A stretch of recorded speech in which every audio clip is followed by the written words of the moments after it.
through it. And there's a video or a social media post out there. I have not had a chance to get them. I messaged people to send them to me, but they haven't sent them back. But she was trolling. She was posting things online, trolling him, laughing about his death, mocking the people who's reposting him, all of this, but nobody has got their reported death related to the mother. So she was tweeting online, making a public apology, but she went back and reversed that and said, I don't care about that public apology. I'm standing on how I did. I just faked it. Yeah, I know. I want to do my mama this. I have little sisters that's around her age. When I see her, I just see them. And I know I don't know you, but this is just big brother advice. Let's go ahead and show who she's talking about, man. And just rest in peace him. Because I did some research, and this is allegedly the guy that they're mentioning about. This one of his people named Murder B. This one of his friends or whoever she is, sister. I'm not too sure who she is, but she posted him, and I was able to see that. So y'all can go and send her some condolences or some love.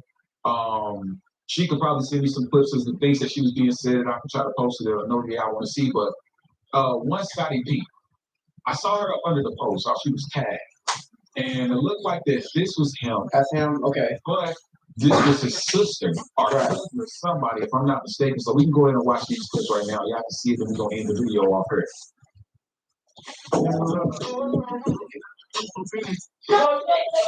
I know mommy was tired of us. We played too much and argued all day, like had us in the house dying every day. One thing about it, we live together for real. We all love each other. Man, if somebody gonna line her ass up, boy. I ain't gonna lie. We might as well go ahead. That shit do though. Yo. Tap in. Hit the like, you know what I'm saying? Hit the subscribe, all that good stuff. We're just blowing out some good gas this morning, you feel me? Yo. There's somebody real family, bro.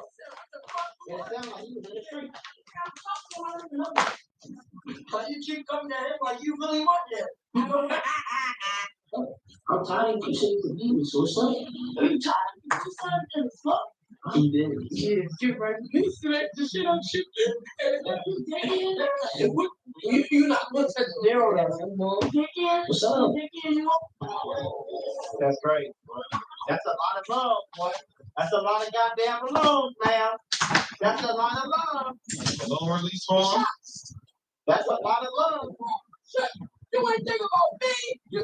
They trolling. They made this girl a meme. They trolling. I'm gonna actually put this clip in there now that we even heard, because they actually have a whole page where they're just making memes of her, like of the girl. Now they trolling her back about the situation. Trolling her ass back.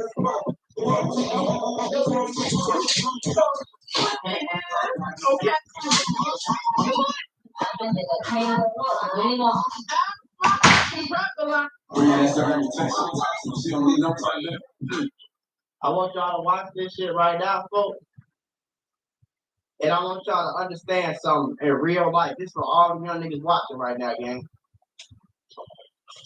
When you in the streets and somebody kill you, they gonna have a balloon release party. They gonna post you on Instagram when you first die.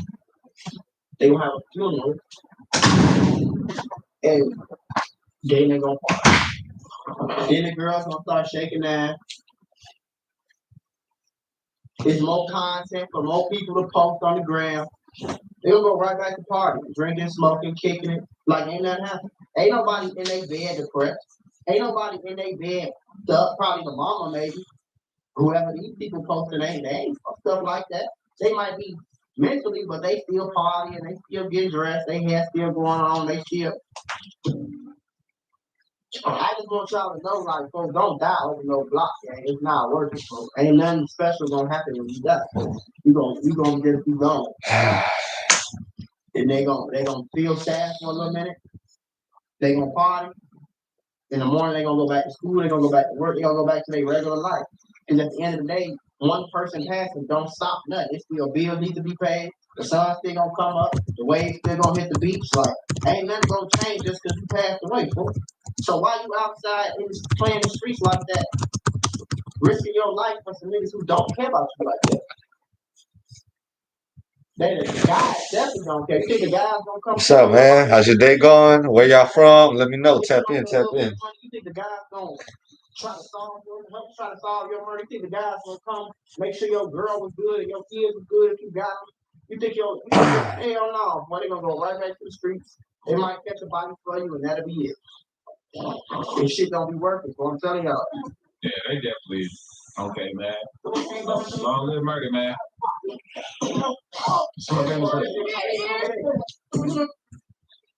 Long live murder, man. So I'm gonna show y'all the challenge that they got going on. Others don't feel pain behind shit, but I cried about brother. Damn, you better duck your taco. Allegedly for this little girl getting her behind wood. So this is the challenge that's going on now. Oh, they got a whole game. Now! They got So a whole game. They trolling. Oh, go there, bro said her ass better hibernate. Don't care. Did you hear what bro said? She better go hibernate like bears think bears for the grave. Boy, man, boy.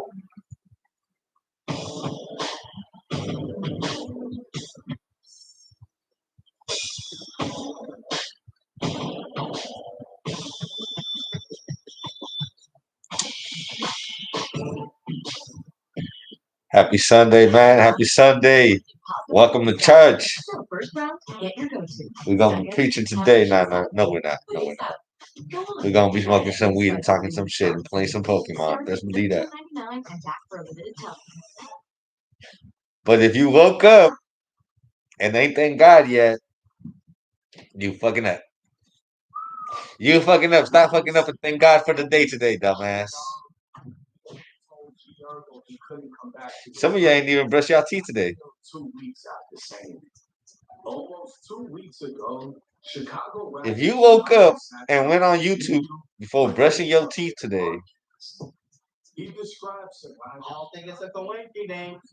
Brother, and most importantly, cutting ties with the streets. Yeah, man. I'm cutting all ties with that shit. I don't care what nigga think about me. Nigga call me a bitch ass nigga 100 million times. I don't know. Yeah. You think I ain't had to have an uncomfortable conversation with you, Bro, this man is a grown man with 3 kids. I don't know if he's still with his girl or what he got going on. He got 3 kids. I know he's a grown ass man with 3 kids. 2 baby mamas. The fuck do I want to still talk about the streets for? Why do I care? And then I see Young Thug get locked up for Rico. I see that whole thing go down for 3 months. I see all these people get locked up for Rico. I see everybody getting killed. Everybody getting locked up. Why would he want to stay in the street? Yeah, that's the hood. Yeah, I got it out the hood. I take care of niggas, and I ain't the one bonding niggas out no more and paying for funerals. It's like, how many times I want to do that shit like that? Yeah, y'all want to every time you niggas go to jail for a gun charge or violent. I'm the one coming. I'm serious. Yeah, all the young niggas know who you are as a man. Oh God, I'm saying that don't let nobody trick you into thinking that you gotta be in the streets and you. That's what be going on. Niggas be getting tricked into thinking you gotta do it, and not a real. And that's because that's what they want you to do. It ain't because it actually makes you a real. No, it's because that's what they want you to do because they just want you to be with them. They just want you to save them. Of course they're gonna tell her, you don't gonna look at her from the hood now. what up, man? Where everybody at? Tap in, man. Tap in. Hey, but bro, Lord, there's always some shit like that. Out of high school career, you gotta look out for everybody. It's okay to want to, you know what I'm saying, help your niggas and put your niggas on, but your niggas should want to help you too. Exactly. Everything he's that's what I'm saying too. Ain't nobody doing nothing to help you do nothing. Nothing. If I was in the hood and one of my homies made it, I'm not gonna tell him, come back to the hood, keep it real. I'm gonna tell him, hey nigga, do you have a job opening? Can I come work so I get the fuck out here too? That's what I would say. Hey bro, don't come back to the hood because if something happen to you, we are fucked. So I need you to stay out the hood. You feel? And get the fuck home.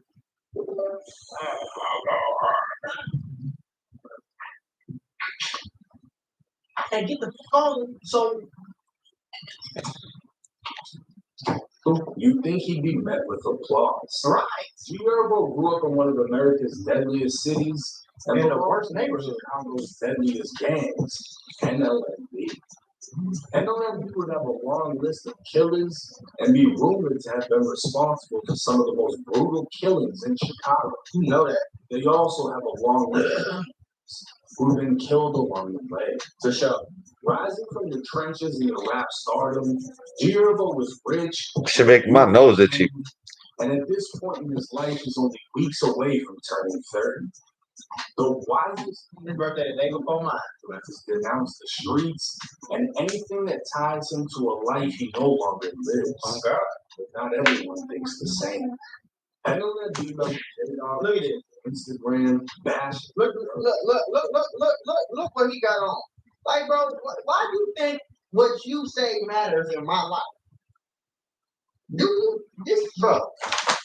Come on. He said Herbo talks on the internet like he done with the shit when the guys told him don't do shit since 2014. Basically trying to make the point that G Herbo was nothing more than a rapper. J-Dog would continue with calling out Herbo for not sending any of the guys money in prison. Yeah. Since he isn't I know going to that's do that anymore. He warned him not to come back on 78th and Essex, or he will have problems. And he gives no fucks who's riding the through. G Herbo will respond back saying, all I know is in my entire life of being outside, ain't nobody ever did shit to me. Not a slap, not a punch, not a rub, not a choke, not a shit. I got shot. Yeah, that was in my foot though, and I was back outside immediately after. I got jumped on 79th and Jeffrey. All right, hold on, Herbo. Yeah. In the streets.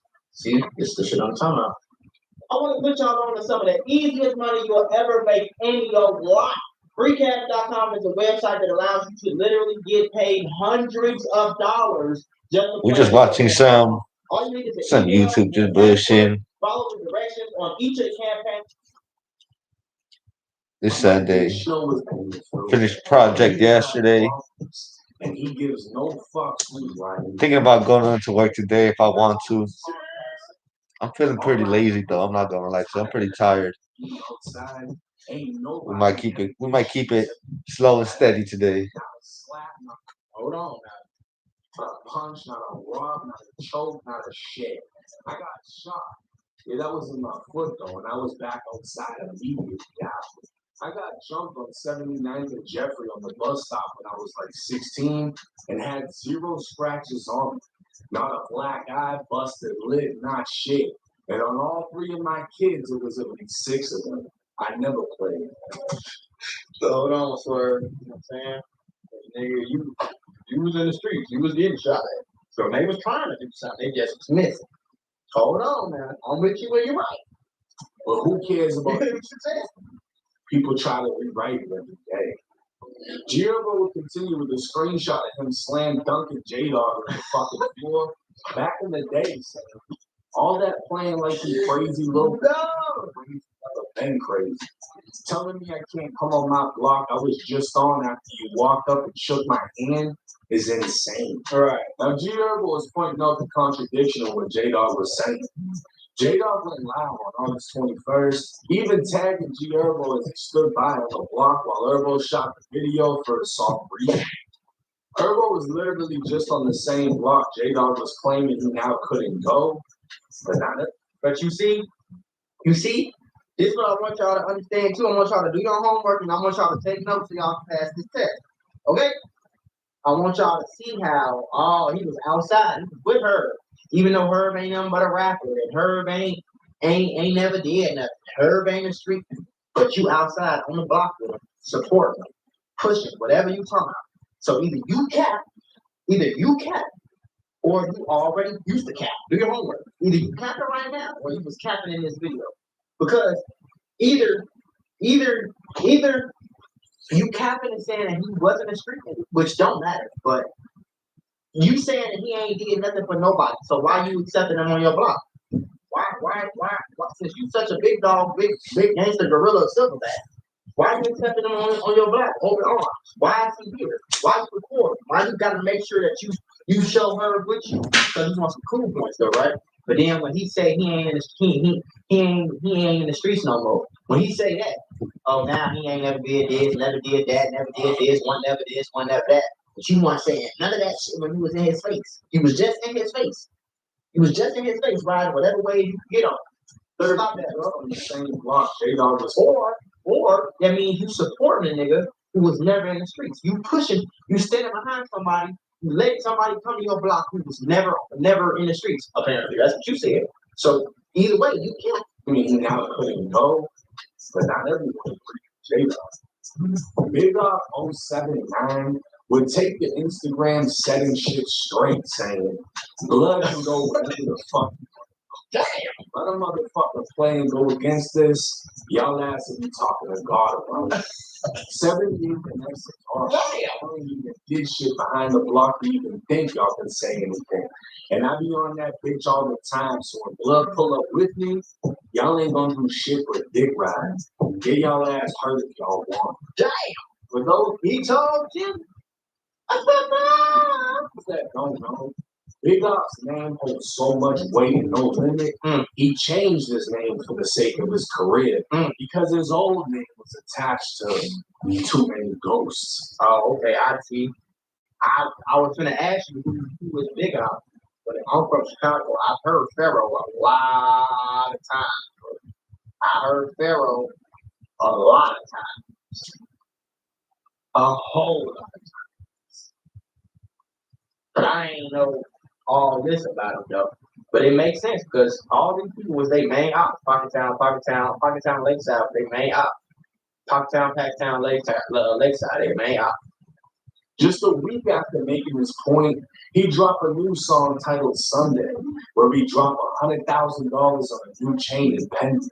But even with the diamonds shining, the pendant is willing to be tied to darkness. Oh, And shining, the pendant. he got the target on the op with the, and folks got a target on the giant. Herbal would end the back and forth with J-Dog saying, if you want to do something to me, don't warn me. Just do it, man. With G Herbal still backed by his hood, But see, Swerve, if you want to get rid, you can't denounce the streets and then get on here talking about streets. You gotta let it all. That's the biggest problem. You gotta let it all the way go. You can't have that. You still have that. You still on the Instagram talking about. You feel me? Ain't nobody ever did nothing to me. I've been on my block. I can go on my block whenever I want to go on my block. And all that. Bro, leave the streets alone. There's no reason to go back over there. Why the fuck are you driving through 78th and Essex in a Lamborghini? Bro, everybody in a drop top Lamborghini at that. That's not smart. Stop it. Get some. I want you when you're right, bro. But this is not smart. This is stupid. You know what I'm saying? If you're gonna leave the streets alone, bro, you gotta leave the shit alone. You can't call nobody a snitch no more. If something happened to you, call the popo. I ain't saying don't defend yourself. Nigga, call the police. Ain't no on hood or on the set or on none of that. No, don't talk about no murder. Don't talk. None of that. Just do it, man. With G Herbal still backed by his hood, J-Dog would take the Instagram walking through the neighborhood, showing how rundown it is, and trying to place the responsibility on G Herbal. What? He even get all this money. You know what I'm saying? Like this was Fago really like survived that out here. Like there's really these creators, bro. Like, look at my block. Like no bullshit. Like no bullshit. You see this shit terrible. Look at all these abandoned creators like G Herbo. Go take care of this shit, bro. Like, you get too much money, bro. Like, could be like, motherfuckers, they got tombstone, walls dropped down, no more stones in the first block, so that's not like we had over here. We didn't want your money, bro. Open up something, bro. Give us something, like, you know, this is rock down, y'all. Like, rock down right there. Like, so what is he supposed to do? Is he supposed to spend $1 million on the whole block and more than $1 million? This is not cheap. So first he's supposed to buy out the whole block. Then he's supposed to renovate it and make it look super nice, even though it's on 78th and Essex, just for y'all to shoot it up, Niggas get killed and shit outside. That's why this shit is shut down. That's why it's abandoned buildings. And then once he do all that, guess what's gonna happen to y'all? Everybody who live on that block, the rent's gonna go sky high. Soon as he make the block look all nice and curvy like you want it, y'all gonna fuck it up, y'all gonna shoot it up, y'all gonna trap it out, y'all gonna have fiends on the block, y'all gonna turn cribs into trap houses, y'all gonna have stocks running in and out. Like, stop playing, man. That shit gonna be dirty as hell by the end of the week, bro. Like, don't stop playing, bro. Stop playing. Stop. Cut it out. Stop playing, nigga. Fuck you talking about? His responsibility to take care of everybody who ever lived on 78 and everything. And I'm just watching some YouTube, man. I'm just commentating on the commentators and shit. Play my little Pokemon. That's what we all, yeah. Bro, you don't even know, bro. You don't even know. This Marville City restaurant, I got that $5,000 food, and then they come and battle you while you wait for your food, and you gotta beat a certain amount of people. And not even a certain amount of time or none of that. It's a certain amount of moves. You feel me? So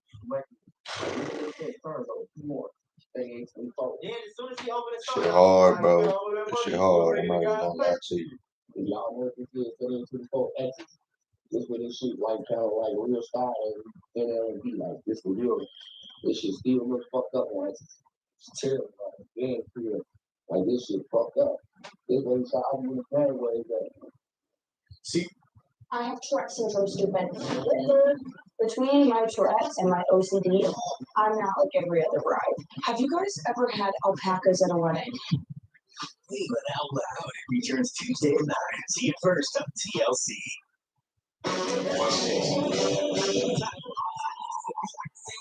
Something still gonna slap.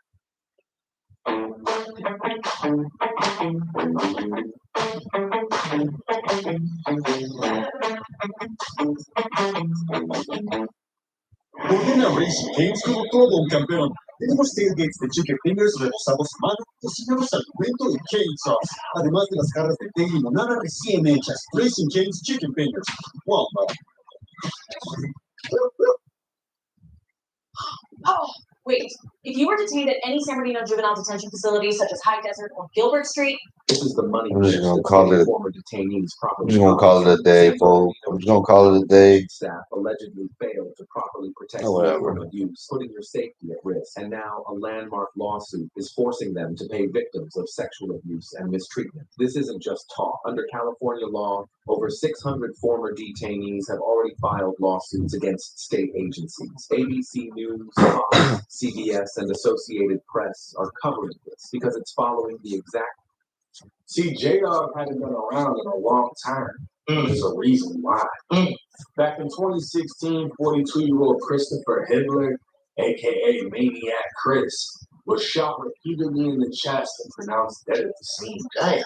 He was the father of Nolan and J-Dog. Killed in the deadliest month in Chicago in 20 years. After almost 80 were killed that month, with 22 people murdered in 1 week. The next month, 17-year-old Jalen Hibbler, aka his brother, was a 18-year-old Alexander Townsend was walking down 75th with a 16-year-old. They were only a block away from where J-Dog's father was killed in the heart of Blackball territory. J-Dog was inside of the Dodge that would drive by the teens, reverse, and block their path. That's when J-Dog extended his arm from the vehicle and opened fire. Alexander was shot in the hand and stomach, collapsing near the gate, while the 16-year-old survived unharmed. Damn. Come to find out, the only reason the teens were outside is because they were allegedly sent home by their school for not fitting the dress code. The 16-year-old would be arrested on an unrelated charge in the following months. Sent to the Cook County Juvenile Detention Facility, he'd see none other than J-Dog twice.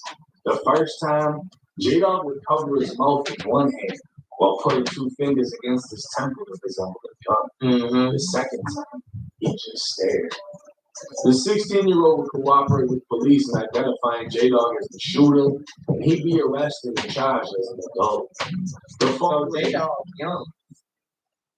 So who do we think he is if he young? Because I'm sitting there listening like, okay, they said the 16-year-old that he shot. Okay, but this is 2016, but still, that means he's way younger than her. Herb is gonna be 30, 8 years later.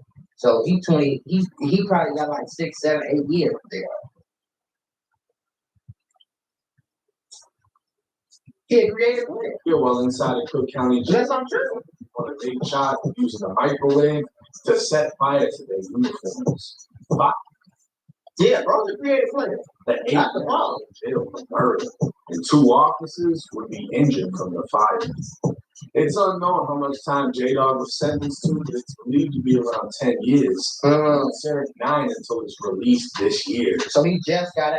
That's what. Definitely. See, now I'm understanding what's going on. Now I'm understanding why he got killed. Just being honest. Just being honest, bro. You just was in prison for 9 years. You came home today. You done lost your rabbit ass mind. That's the truth, though. Like you truly lost your rabbit ass mind. So him coming out saying Giargo wasn't sending money to the prisons seems more about how he was Him. sent to him Exactly. while he was in prison. Exactly. And looking at his old neighborhood, it's been 9 long years. Stores get taken down, houses go abandoned, and no rapper is going to clean up their entire hood. J-Dog hadn't been out long enough to know what he was speaking on. Exactly. Quickly found that I out. don't even know what you're talking about. 2 weeks after the back and forth with Giargo, Spot News would report 2 shots, 78th and Essex, the same block he told Herbo not to come.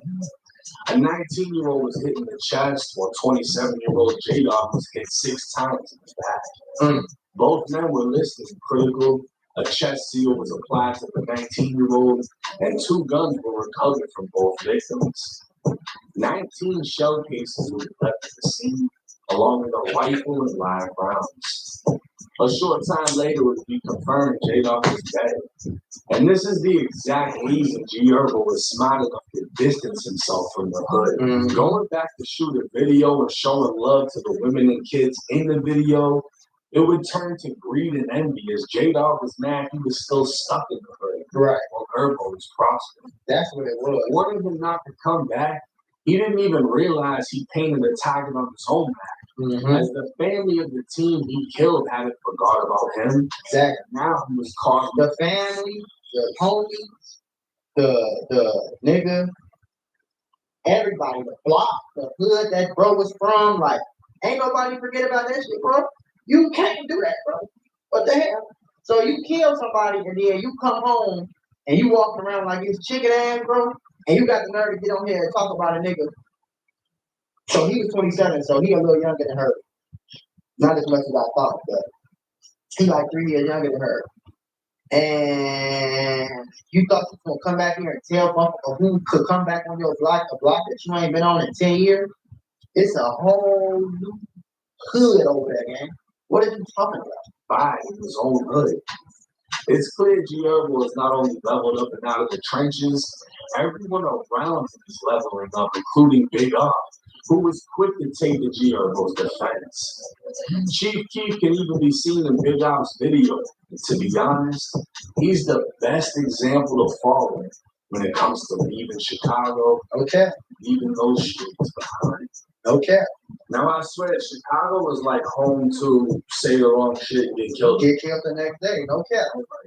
I remember the spot back at what JoJo pulled up on Lil Reese. Lil Reese like, I'm gonna kill you, I'm gonna kill you. And then JoJo got killed. There's just been so many different This is literally Chicago folks. Say something on the song, get killed the same month, same week. Say something, tweet something crazy, get killed the same week later, 2 days later and shit. This your op, dead homie or whatever, get killed 2 days later. This your own homie from your own block. Like, gang, if you just want some fucking help, bro, why you ain't just say that?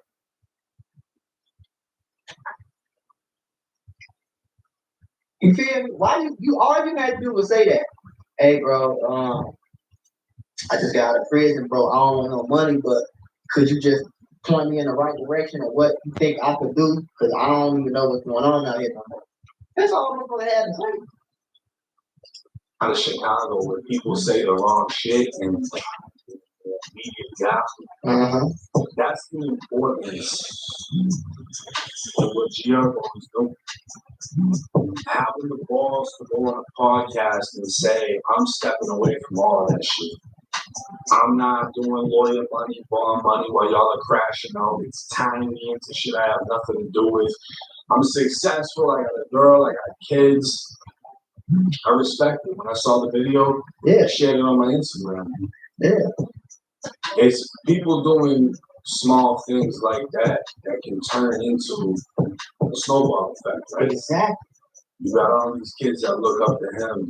He makes that move. All of a sudden, one kid makes that move. Another kid makes that move. And you got a whole avalanche of youth that are literally going in the opposite direction. Exactly. They don't have to go through the indictments to learn the shit they did. They don't have to be counted for 3 years on murder when they could have just avoided the situation. I salute and commend him for what he's doing. And the fact that he's able to take people with him, big up. He just caught a $100,000 chain. That's an amazing feeling. I know what that feels like. And I would say this though, y'all need to stop spending all that money. These jewelers is finessing y'all ass, bro.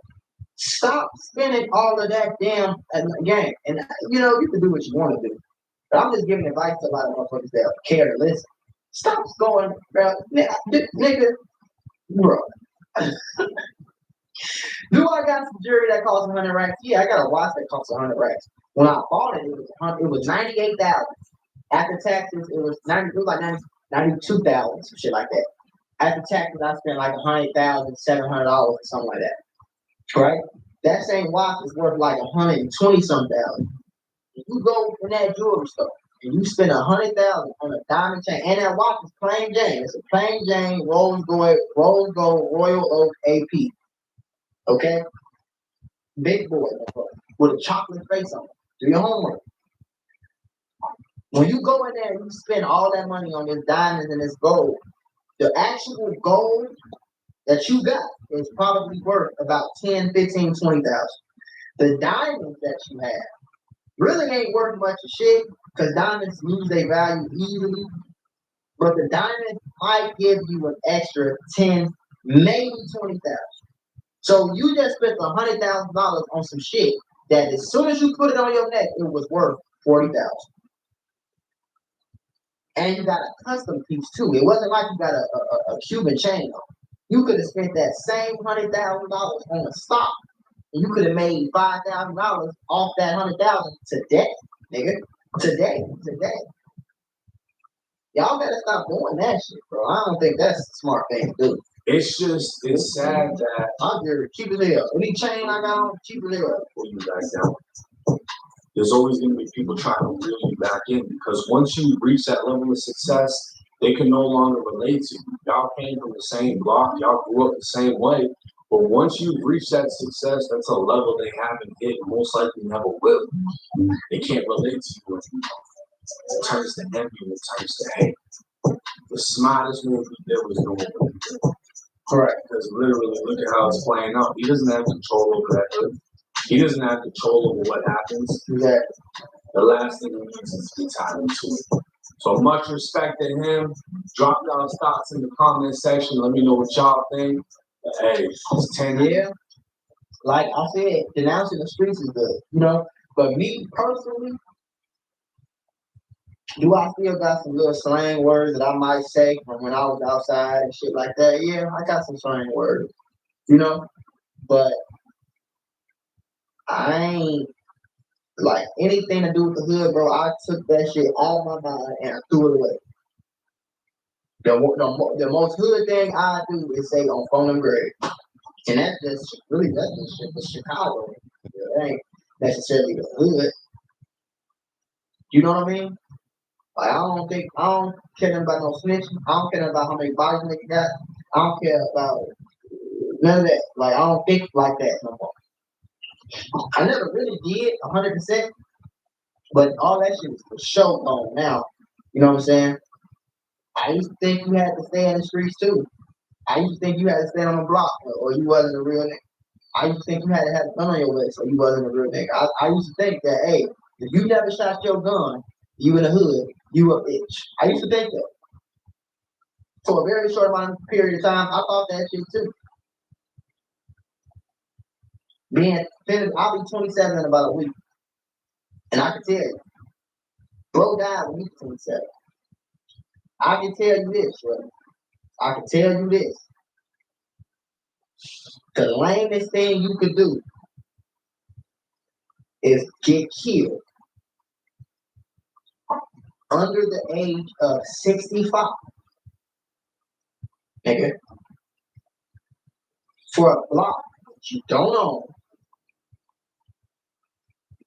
Or go to jail for a block that you don't own. I think that's the lamest shit that anybody can do. All while you broke than a motherfucker. I think that's the lamest shit anybody could do. And stand on the corner all day and say, on the hood, Kai. We out here, Kai. On 60 crit, Kai. I think that is some of the lamest shit any grown fucking man, teenager, grown man to do. And get killed while doing it. While you broke.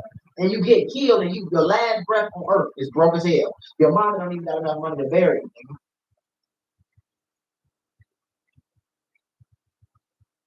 What did you do that for? When you could have took the easier, cooler route. You could have took your motherfucking ass up the street to Walmart, got you a job. That shit could have paid $400-$500 a week. You could have stacked your $500 a week for a few years, live with your mama. After a while, you got some money, start a clothing line, and you can make $5,000-$10,000 a month off the clothing line, and you can move the fuck out the hood. Then you can wait 6 more months. You can buy your mama a new apartment out of the hood. Then you get yourself a nice car. I think that shit cool. And I ain't never went to jail for no shit that I did on YouTube. I ain't never risked my life coming to sit at this desk and talk to this camera. Never. The fucking worst thing I gotta worry about is falling out of the damn chair. You don't want to fall. You know what I'm saying? Back with a little funny as fuck. Reinvented.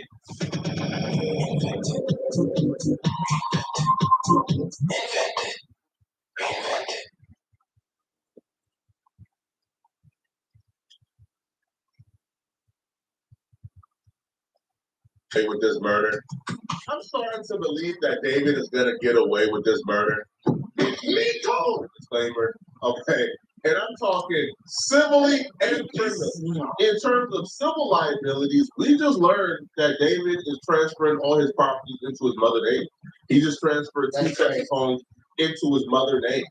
The only reason why somebody would do that is if they believe that they may be civilly liable at some point, right? And they want to get ahead. That's crazy. So that's crazy. That's a chess move. Folks out here playing chess. See, one thing about weirdos, they don't be dumb. A lot of their ass be weird, but they don't be dumb. Be on are weirdos. So weirdos. Since the police keep dragging their feet, let's say this takes a couple of months. Well, they will successfully be able to transfer any asset he has, any current or future assets, into his mother's name. Set up the system where those assets is probably in a trust, and the trust belongs to the mom. I'll be real. Civilly, even if they wanted to get something out of David, by the time the police get done their investigation, bro, all his assets will probably be in a trust under his mom's name. Everything called. Right. Even if you win a judgment or a default judgment or something on them, you probably would never be able to claim that money. Right. Or those damages. Because the police is dragging their feet. In terms of criminal charges, if he did this, he may have done a good enough job so where his track is just too clean. Didn't it be one of those things where the police believe he did it, but they can't prove it? Find nothing. And that'd be the worst thing. That'd be the worst part about it. Like the police know you did it, but they can't. They can't. By the court rules, they can't prove it. It's a crazy, it's an evil world we live in. That's because the timeline that we thought this murder was committed in may be completely off by a mile. Celeste's body was discovered September 8th. Right. The logical assumption is she's probably been dead for a couple of days, maybe a week or two. Yeah. Police came out and said they believe that she's been dead for an extensive amount of time, more than a couple of weeks. Right. People thought, okay, maybe she's been dead for like 2 or 3 weeks. Come to find out, no, that's not the case. If she's been dead for a couple of weeks, there's only so much somebody could really do to kind of hide the tracks. Right? Again, they could do a lot, but there's only so much you could do in 2 or 3 weeks to hide your tracks. Right. Make sure that like all traces of you doing this is gone and disappear forever. Right. But come to find out, that timeline that we thought happened may have been wrong by a lot. I'm talking about it may have been wrong for about 9 months. Damn. There is a private investigator that was We got this already. by the homeowner in which like Celeste's body was discovered. Well, like because the Tesla was parked in front of the home, David lived there. The homeowner that David rented from, apparently he hired a private investigator. That private investigator, sure. he laid out a theory, and he believes that Celeste has been dead possibly since January. To me, and I've learned a lot. Now, listen, a lot of it's circumstantial, right? But there are people that are directly in his orbit, and there are people that have photos and videos, and we've gotten a lot of photos and videos from inside the home itself. So we can put people at certain dates and times at the house, and there's a lot of them. It's in the thousands. Do you know if Celeste was ever at that property? So, what we recovered, we don't have any of her at that property. We have pictures of her and that. And he probably was doing this, but like I said, the little motherfucker is smart. He's smart as hell. From all the videos we get on this crazy weirdo man, he's smart. He's not stupid. He had her at a different crib that they said was only a mile away from his crib. But he probably didn't let her come over to his house because he didn't want the cameras because it's not his house, bro. He rented. So the cameras that the homeowner already has installed could have put him in the wrong spot. So either she was on disguise when she was coming in that crib or something, or she just never came. And by David, we assume, because it's not on a camera phone, but these photos are on a regular camera at different locations, and it really makes me think that it's likely she had another place she was staying. I can tell you that there was a lot of time spent towards downtown LA, and I'll say the last photo that we have of Celeste is January 2nd, 2025. And the last anything they had January, because she was a runaway, so they can't say she went to school. She ain't got no job. She's 13, 14, but she don't got no damn nothing. So it's stuff. But if a weirdo wanted to do something to a girl because they weird, it's like the circumstances in her life would have made it perfect for them to get away with. You know what I'm saying? On some weird shit though. And that's the craziest part, bro. Because what are we going to do? If she wasn't on camera and she ain't got no pictures since January, it's like, okay, so what am I supposed to think that? Okay, well, that's significant because we were wondering when, she was last seen alive. Had surveillance footage of her seemingly run away from her neighborhood. And it was September 24, I believe. So we didn't have anything. We were like, where was this girl in 2025? But we do have a photo of her on July 2nd, early in the morning, July 2nd, 2025. He clarified in the comment section that he actually meant January 2nd. Yeah, because he said January 1st. So the last photo of Celeste is from January 2nd, 2025. And that's the last trace of Celeste. Because after January, she's gone. There's zero trace of Celeste anywhere. Has anyone, and just be clear. Now listen, remember that, okay? The last time they seen this girl alive was January. Remember that shit, bro. Just remember that, put it in your pocket. Don't forget that. You don't know more information about when she died, right? No, I don't have any information of how she died. In exactly she died. I have listen. Investigations are always moving, and right now, like I tend to believe it happened a while ago, a long time ago, and I think January, February, things changed. I mean, you can see it in the photos and everything. And I also think when I first started looking at this case, I'm very much a Occam's razor type of person where I think things are a lot easier than people try to make them sometimes, especially online and these big things. And I thought this was going to be a tragic overdose, which it very well still could be. And they made a bad decision because they didn't want to expose the potential relationship and put her in this Tesla. And maybe he thought he could get somebody to get rid of that car. And they were just like, oh, I'm not doing it. I'm not doing it. And just got left there. But I will say that's things that, and I'm talking physical evidence that was at that house that is there could have been greater plans as far. Now, all that shit would be cool if this nigga wasn't a weirdo who said he liked boys. If the girl wasn't 13 years old while he was a grown ass man and they've been going together for 3 years, 2 years, shit. If you told me all that, then I might believe you, Shorty.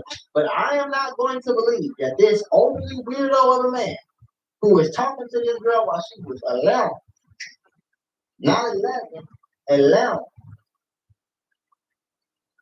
who has multiple times said he liked gore, who dropped a video called Romantic Homicide on her birthday. You're not about to tell me all this shit, and she accidentally died on a drug overdose, and he cut her body up. Like, no, bro, no. He said he likes gore more than, God, he was a weirdo, bro. Like, he made it, like, he said gore turned him on.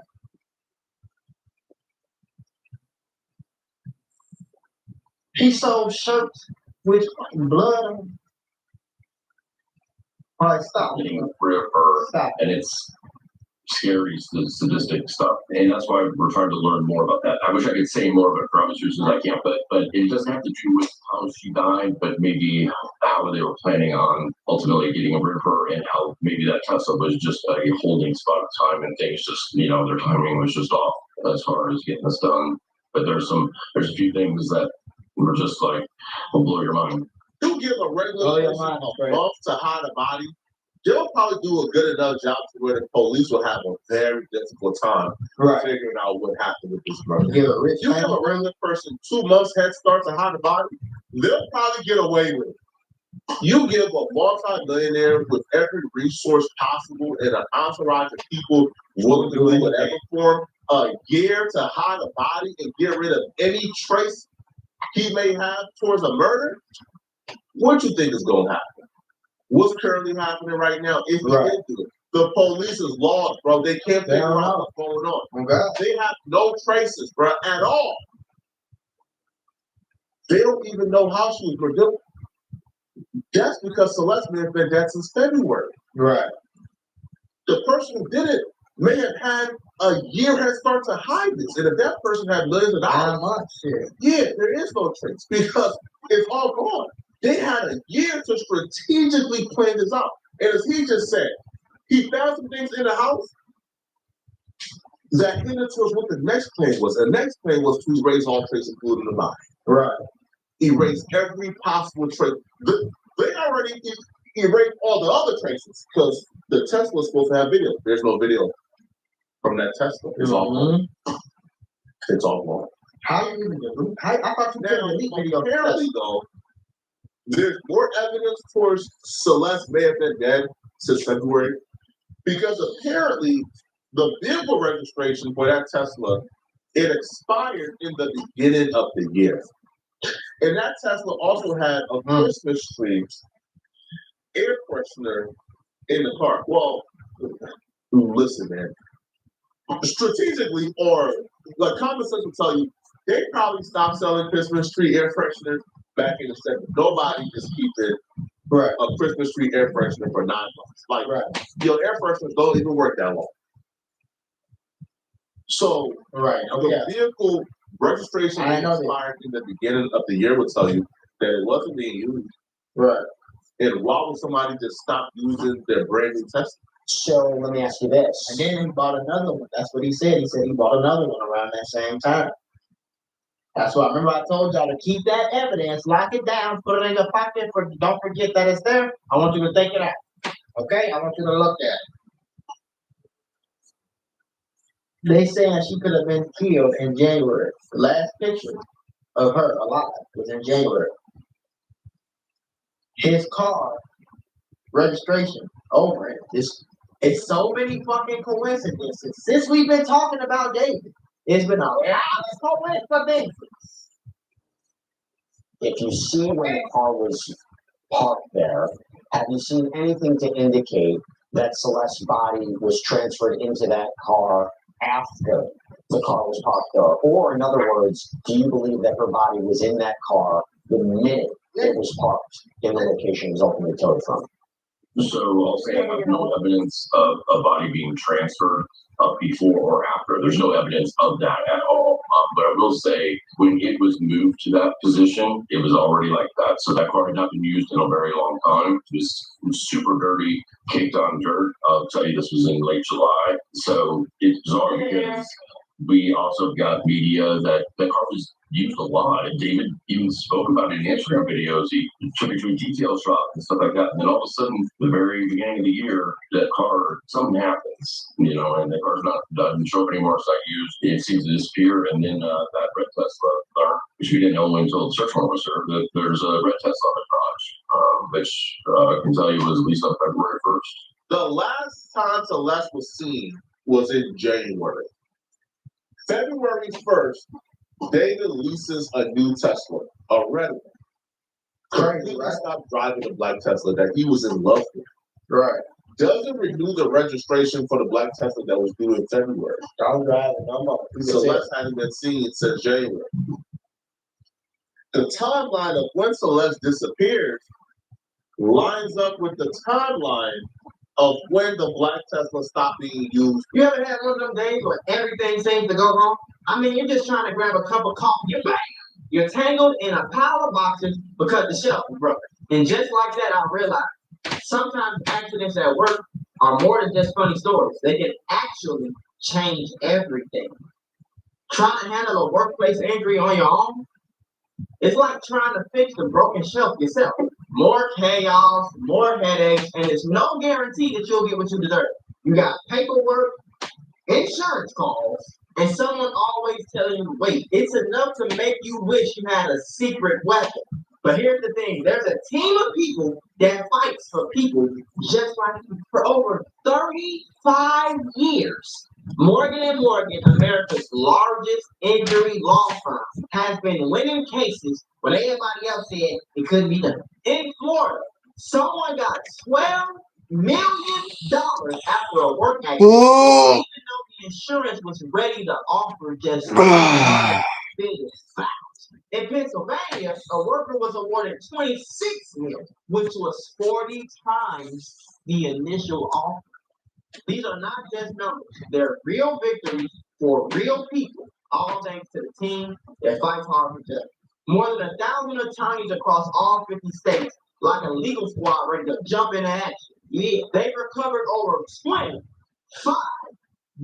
billion for clients. And they have a long history of helping workers get what they're owed. Because if you're injured at work, you shouldn't have to go at it alone. You can just click the link below or the QR code that's on your screen. No endless waits or confusing forms, just a quick way to start protecting your rights today. So if you had an accident on the job, do not risk doing it alone. You can check out Morgan & Morgan because even in the toughest workplace accidents, a strong team makes all the difference. And trust me, there's a reason why they're America's largest injury law firm. It's because they fight for the people, just like you. What I can do about it is it's game. You cannot undo something and rip away the power that the people in California have and give it back to the politicians.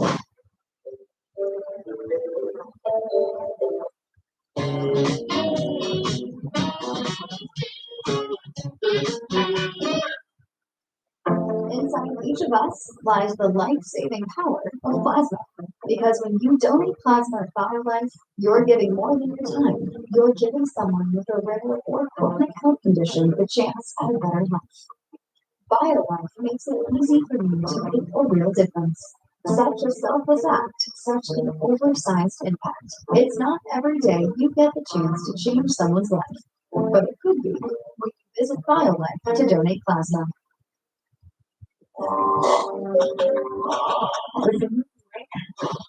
You don't have to subscribe. Get delicious meals on your table in as little as 15 minutes. No subscription needed. Keep the flavor. Ditch the subscription. Blue Apron. My neighbor. We could all use our brains here, people. To me, Again, bro. Again. Too many coincidences. It was coincidences before this shit happened. Now it's even more. I don't think it's ever been it ain't ever been nothing. I ain't never seen nothing or talked about nothing, heard nothing that had this many coincidences in my life. In my life. that right there is the biggest clue that Celeste has been dead since about January or February. The black Tesla was then driven and parked outside of David's Hollywood Hills home. It was there for about a month before Celeste's body was discovered because it was parked there, I think like July, like mid-July. Celeste's body was discovered September 8th. So Celeste seemingly was in that vehicle or in the trunk of that Tesla for about a month and some change before she was discovered. One of the things that really turned my gut, really gave me like a bad feeling inside, was when I found out about the police investigation and what the private investigator discovered when he searched the house. Hey, baby, what you doing? Police went there. I'm chilling. I'm chilling on the They couch. searched I'm chilling on the couch. they could find no trace that Yep. killed in that home. Right. The private investigator. I'm live streaming, baby. He searched the home. And when Pete, are you? really I don't know if you can see. yeah, I can. they Huh? never find out can. what happened Yeah. to this girl. But now let's get to it. Okay, let's Say go hi. back to that Hollywood Hi. rental property. House investigator, PI, even got involved in this case. So according to LA Magazine, Okay, well, I love you. I'll let you the go. search No, it's okay. What you doing? back on September Did you give her 17th. your So bonus? since David was about $20,000 a month, a home that was owned. Well, hurry up and come home. And officers reported You went on live? Yeah, baby. for traces of blood tissue, according to TMZ. Aw, The show confirmed that. During I know another you too, interview baby. with News Nation, the private You investigator just woke up? and broke down exactly why the police Are you may have not found any type of blood, any tissues, or Are you hungover? anything connecting Celeste to that house. Let me ask you this, and I only have a couple seconds left. If you found some other suspicious things, the landlord, as we obviously Yeah. now allowed you into the house, and you saw Yeah. some things in there that were very uncomfortable and very It's suspicious. okay, I know you baby. can't say certain things, but what can you tell us about what you saw inside the house? Well, Yeah, the baby. landlord had found it off, but there were some things in there that were hard to figure out because these would Yeah, is that what you want? and there's really no other purpose for them to have a house like this or anything. And it's Yeah, baby. items, Come home so I can do it to you. they were jokes and Yeah. those refused. I was that they were still a I love you so too, I don't baby. know how much we'll find out about that for sure. Love you. Personally, for thinking about doing something, but I think we should have like. But it's important to know, because first thing I said when I learned of that was that, well, that can't be possible because the LAPD raided the place and took everything. But you know for a fact that they photographed those things, and they're huge and heavy and expensive, and so they have Maybe like chainsaws or something. What the fuck could it be? That's the only thing I can think of for real. Like maybe like a chainsaw or like some crazy like industrial factory type of knives, or I don't know. I don't know. photographic evidence of those things. Let's look her up that. They said that we asked, we inquired about this, and they said that they photographed it. I don't know why they didn't take it, but there's two items. I don't know why they didn't take them, but they said they photographed them. Two very expensive things. Now, by things, I don't know if it was a product, a furnace. Right. Two very expensive things that are used to get rid of bodies or the traces of a body. And that was probably going to be used about the last body. But, you know, the car got impounded and we know the story from there. Right. But if they had the resources to get those two very expensive things and not even use it. What other things do you think they bought and used? Right. What other things do you feel like they got, they purchased, they used within the year that we believe Celeste was dead for? Or for 9 months, I should say. Come on, bro. Come on. If y'all think this is gonna be a slam dunk, if y'all think this is gonna be tough, one of those things where like the police gets a case within 2 weeks or 3, no, this is gonna be a long investigation. Yeah. They had a lot of They time. gonna make documentary about this shit, boy. Mark my words. We gonna be. I'm 27 now. We gonna be about 40, 50, 45. They be making documentaries about this shit right here, boy. Netflix still probably gonna be around. They gonna be telling you Everything they did. They had a lot of time to make mistakes, go back and clean up those mistakes. They clean up the mistakes up.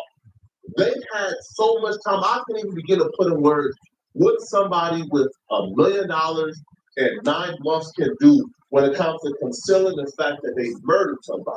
At this point in time, the only hope the police got is to pray they made a mistake. Is to pray, man, that they forgot about the 6th walkthrough. They dropped something because without them making a mistake, it's gonna get trouble, bro. And I've been scared of that. I've been scared of him getting off. That's my biggest fear, him getting away with this shit, man.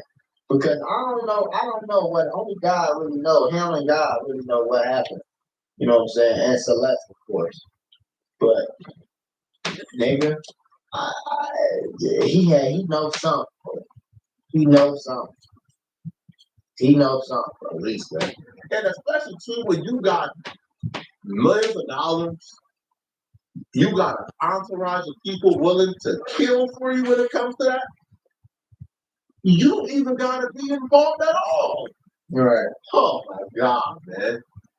Now, the private investigator was at least, we had some progress, some good news. Yeah, for sure. He was at least able to ID the driver of the vehicle. The person, but he ain't telling though. Before it was there for a month, before it was impounded.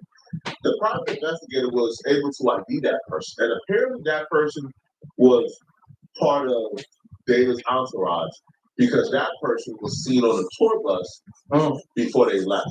So talk to me about the date of this video, July 29th, and talk to me about what you saw. What did you see in terms of the That's my identity shit right of the there. person driving? The green ones, the green ending. So it's very It used to be the honey ones, Tesla one because but then they dropped these ones right here. Oh, yeah. But I'm all out, so I gotta use these because they don't sell the honey out here for fucking whatever reason. And I mean, it comes very close to the camera, although there is so much look, but you can see the person and you can see what they're wearing something pretty distinctive. And there's photos that I have from 12 hours earlier, a person at the house wearing the same thing. Right. And I know that the viewers right now are screaming at the TV set saying, Ashley, ask them who it was. I mean, I honestly wish I could tell you. I don't want to, I don't want to interfere with LAPD on that. And I think that's coming because we know a crime was committed 100%. Somebody concealed her body, and hey, maybe the reason I don't want to say the person's name is because maybe this person was just someone that was asked to move the car, and then I find that very hard to believe, and I doubt that's the case. But just in case, I'd rather LAPD make that announcement. Well, it's important for us to tell viewers as well that you turned all this material over to them. You're the one who found it. You're the one who took it to them. You're the one who said, and I connected it to the photos from just 12 hours earlier. And here's the clothing. It looks like this could be an ID. Right. July 29th, important because that was the last day that David was in Los Angeles, right? These coincidences are just crazy. So the day that the car got pulled up and parked in front of the crib with the little girl cut up body in it, just so happens to be the same damn day that David went on tour.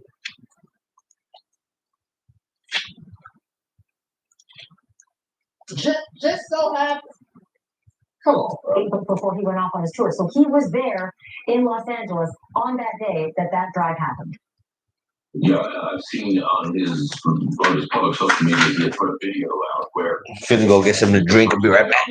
Tour bus, they were going to San Francisco every first night of the concert series, and they did a video from inside the tour bus. So I believe hours after that car was moved, they actually got on the tour bus and There goes the alibi. So we know David was in LA when that Tesla got parked. And that Tesla didn't move for a month, but somehow her body was found in that Tesla's trunk. So the body had to have been there before that Tesla was parked. I'm in the trenches, man. He was on tour. I don't drink Red Bull. I drink Red Thunders. Out the way. So that's the only I'm broke. That's the only thing they was kind of holding on to. You know what I'm saying? Well, he was on tour when they found her. It's good music. Shit good though. Now, and it does the job. It get me hyped up. But I ain't gonna lie, Red Bull, that motherfucker had me in the chokehold. Chokehold. I don't know what I said. It had me in the chokehold, bro. I spent too much money on motherfucking Red Bulls, bro. My girl found these. They're like half the price. That wasn't registered either. Fuck it. Red Bull ain't sponsored me. Shit. I wish Red Bull, what's up? Tap in. Hey. Dutch, what's up? Tap in. January, February. First of all, what type of parents would wait 8 or 9 months without seeing their daughter? Now, the private investigator did take to his Twitter to address, I think, a family member claiming that they saw Celeste, like July-ish or something like that. They did further investigation and found out the family member lied or may have been mistaken, which to me is suspicious as well. Because why would a family member lie about something like that? So the investigator says, I'm starting to believe that the information I received claiming a family member message with Celeste in July was incorrect. Rather, that's accidental or intentional by the family member. I'm not sure. There's no trace of Celeste after early 2025 that I can find. The parties attended by a family member were in 2024 during the missing but not really missing time. Right. So the family member it tells the guy, hey, I went to a party. I had contact with Celeste at a party in July. Come to find out, the party that they're saying they've seen Celeste at a year ago. Celeste about was actually in 2024. The party was not in 2025. The Tesla's Texas registration expired in January of 2025. It was ticketed twice in late February in Hollywood, then not again until it was impounded. I can't find any trace of Celeste since very early 2025, although I fully admit that some sharp people on Reddit and YouTube are more dialed into her digital footprint. The Discord server activity and may have signs of her in 2025 I'm not aware of. At this point, I'm starting to wonder if something may have happened to Celeste many months ago. Now, this was about 16 days ago, before his interview yesterday. So since then, he's done his investigation, he's done his work, and he has came to the conclusion that Celeste has been dead since about February. Right. But why would I never lie about messaging her or seeing her at a party if the party was not even until 2024? Right. Now, there has been, again, this is all allegedly now, there's a kid, and we covered it a while back, where he alleged, David was actually showing up in a community that, like, Celeste was from and paying people, to be quiet. Right. About, seeing her with him. So, is it possible that maybe a family member got paid off? I would not imagine which family member will accept payment for something like this. Okay? But y'all let me know in the comment section. That'd be crazy. But maybe he ain't. Maybe, I don't know, bro. Maybe, I'm thinking maybe he didn't, tell the family member what he was really paying him off for, if that makes sense. You get what I'm saying? Like, I'm just paying you off and I say nothing, but you don't know that she dead, though, type shit. Oh, man, this shit stressing me out. Tomorrow, you might regret not finding this adventure in today.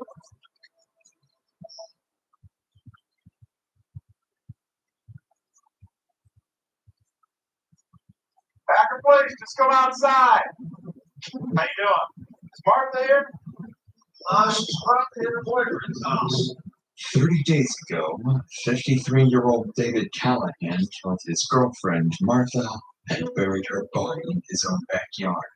David thinks he's gotten away with his horrific crime. Martha was mentally ill, had few friends, and no one was supposed to come looking for her. Martha's daughter, Kim, was the only person concerned about her mother's whereabouts. If I come up this year dead, no ex, and he has told her before, I'm gonna get your ass, and nobody's ever gonna fight you. It's your concern. This children. Kim thinks David had something to do with her mother's disappearance, but with no proof of a crime, officers don't believe her.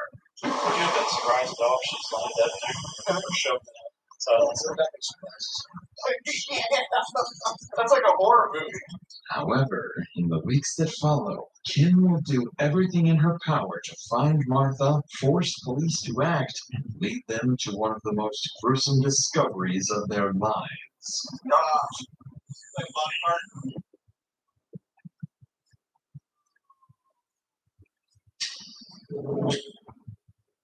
In the early hours of a Monday morning, police in Akron receive a call from a woman asking for a restraining order against her boyfriend. The caller is 53-year-old Martha Robin Freytag. She's already known to officers for her history of schizophrenia and the frequent domestic disputes involving her boyfriend, David Callahan. Their relationship was unstable, constantly breaking up and getting back together, leaving officers unsure whether each new call was a real emergency or just another one of their fights. But this time would be different, because when officers arrive at the couple's house, they have no idea that a murder will take place just minutes from now. And this will be the last time Martha is ever seen alive. No, I don't like that. I know, I really don't like it. Hi. What's going on? You called? Yes, I did. Oh, I'm going to reinstate the act 14 months ago. Says location, Southeast 10 years, right? So you want to restate something you already said, and they're already investigating it, and you're just telling us about it again, is that correct? Why are you investigating? All I know is I can't restrain over the death, and then you're waiting for it to get mental health. It's supposed to go down first step. First of all, what's supposed to be explored wrong? As Martha speaks, her words are scattered, and she makes little sense to officers. Her behavior just seems erratic, like another episode of confusion or paranoia. But in reality, Martha is masking genuine fear that officers don't pick up on. Because what they don't know is that her boyfriend, David, is standing inside the house, waiting for the moment officers drive off, so he can make sure this is the last time she ever calls them. Come on, you get for the man, right? I got a restraining order against him. And then, what are you doing over here? I'm talking to you. And why are you over here like that? Because I want to be. Okay. So I'll talk to the guy downtown. Okay. As strange as it looks, officers don't think much of the interaction. They walk away, dismissing Martha as unstable, unaware they've just left her alone with the very man who's about to kill her. In the hours after police left, David snapped. Inside, he was furious that Martha called the police on him again. He grabbed a wooden axe handle and struck her in a fit of rage. When she collapsed, he wrapped a rope around her neck and pulled until she stopped moving. Once Martha was dead, David sealed her body inside a plastic bag and waited for nightfall. Then, under the cover of darkness, he carried her outside, burned her body, and buried it in a shallow pit behind the house. To David, it was over. A woman with schizophrenia, few friends, and a history of false alarms. No one would ever come looking for her. What he completely overlooked is that Martha's daughter Kim will soon be onto him, slowly solving her own mother's brutal murder. Over the next few days, Martha stops responding to everyone. including her daughter, Kim. And after several days of silence and no sign of her mother, Kim contacts police explaining that something bad may have happened to Martha. Officers arranged to meet her at the house later that day to check on her mother's welfare. But when Kim and her husband arrive to meet the officers, it quickly seems that their concerns won't be taken seriously at all. Neither is a cousin of ours. She calls all the time. Her brother, she calls all the time. She lives here? Yeah. Well, No, I came earlier not to bang on the door. And she had locked on the door. At some point, there's some kind of protection order. I don't know. Against him. She's paranoid schizophrenic, so I went around to different hospitals everywhere to see if she was like in psychiatric unit. I can't. Everybody says no, she's not here. But I know there's been a lot going on between her and her boyfriend. And he has made death threats to her. So that's Okay. he has made threats to her that he was going to make sure nobody encountered him. Yeah. According to Kim, Martha's boyfriend, David, was the most likely suspect in her disappearance. In addition to the death threats, police also knew David had a lengthy criminal history and outstanding warrants for drug abuse, theft, and trespassing, making him someone officers needed to question right away. But before the officers could get a full story from Kim, a sudden noise from inside the house put them instantly on high alert. You don't have a key to her place? What was that? Did you hear that? Yeah, earlier there. Now it's not. At the place! Unbeknownst to the officer, the sound wasn't just his imagination. It was David hiding in silence and waiting for the police to leave. But this is when the officers would make their first critical mistake. Despite the very real possibility that Martha was in active danger, they would give Kim the worst piece of advice. And what happens with like a missing persons report? But she is a grown woman, however, she has these, paranoid schizophrenic issues. If for whatever reason she has gone into this state where she doesn't want anybody to contact her family, the hospital is legally not allowed to tell anybody anything, even her kid. I just don't think we're quite at the heightened alert level that we need to force entry or do anything like that yet. Well, the way that she calls us constantly kind of gives me a false She sight. calls. I mean, she's always every day calls her mother. When did it stop? Well, her brother said she stopped about a month ago. My cousin said 2 weeks, but I don't know if I'm thinking about something. She still calls my phone every day leaving voicemails. Yeah. While the officer's explanation is factually accurate, the suggestion not to file a missing persons report will prove to be a serious oversight, and it won't take long before Kim realizes she's been inadvertently coerced into making a grave mistake. For now, though, officers leave the scene, letting Kim carry on her own investigation. For the next few days, she keeps calling Martha and David, but with neither of them answering their phones. Growing increasingly worried, Kim begins gathering information on her own. She learns that David has recently been seen at a place where he worked on and off, so she contacts police once again, urging them to check it out.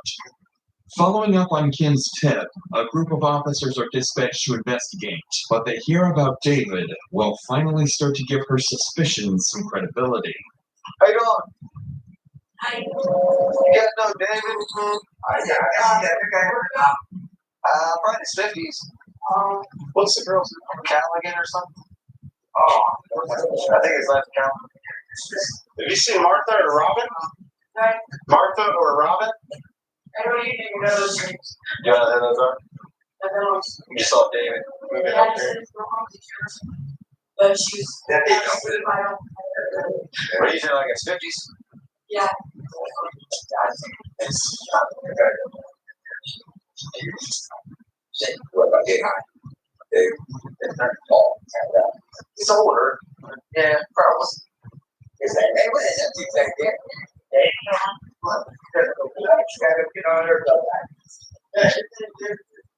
We got a bunch of Daves around here.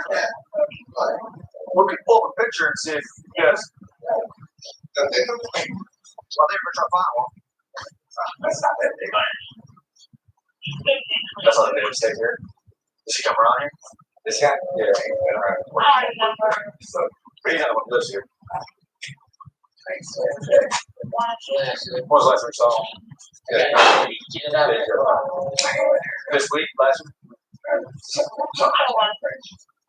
Good, 3 or 4 days. He said it's all 3 or 4 days ago, maybe. According to the workers, they've seen David in recent days, meaning he's still in the area. Now police just need to locate him and ask him where Martha might be. Despite this lead, officers still sound convinced Martha will eventually turn up on her own and David is just another name in a domestic dispute. Unbeknownst to them, this is giving David exactly what he wants: time. Because as the case stalls, he's keeping a low profile, only leaving Martha's house at night and using the lack of scrutiny to cover his tracks and refine his story. And over the next several weeks, what began as one oversight will snowball into a series of missteps that will cripple the investigation and ultimately pave the way to a discovery far more tragic than anyone imagined.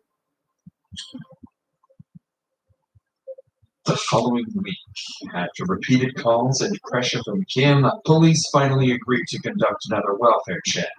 This time, however, they make another critical error.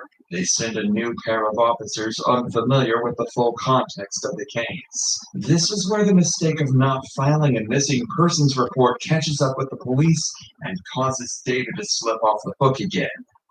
Yeah, they didn't have any notes. It just said that they were here. Well, it was actually, it came in as a missing person. Okay, that's probably the daughter then. Yeah, but then it said she checked okay, and there was no report made, so they must have had contact. That's right.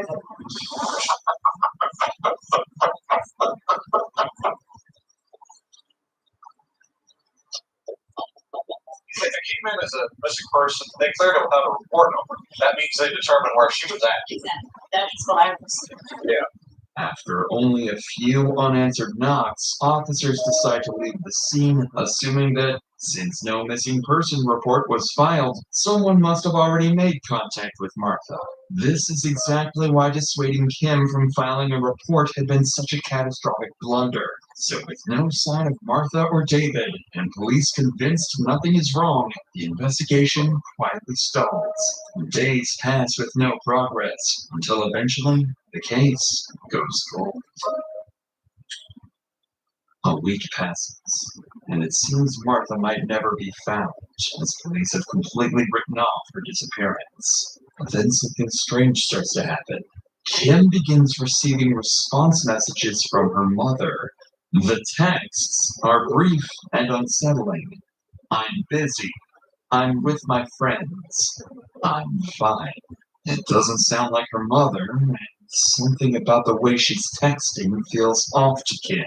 Growing suspicious, Kim asks police to meet with her again, this time demanding that they break in and check the house or she'll do it herself. Aveeno Skin Relief with soothing triple O complex. 30 for 72-hour hydration.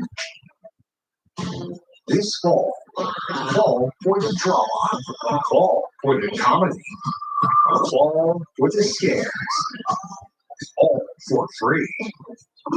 Pluto TV. Stream now, pay never. Speed up new construction and remodeling jobs with Back Foam System. It's an all-in-one system for air sealing and insulating. Back is Class A fire rated with an R value of 12.2. Plus, it's formulated to spray for 2 inches of simple fast and cure in 30 seconds with 1 hour. At Mercedes-Benz of Long Beach, we believe that there's nothing quite like the feeling of driving your very first Mercedes-Benz. And we're here to help make that dream a reality for you.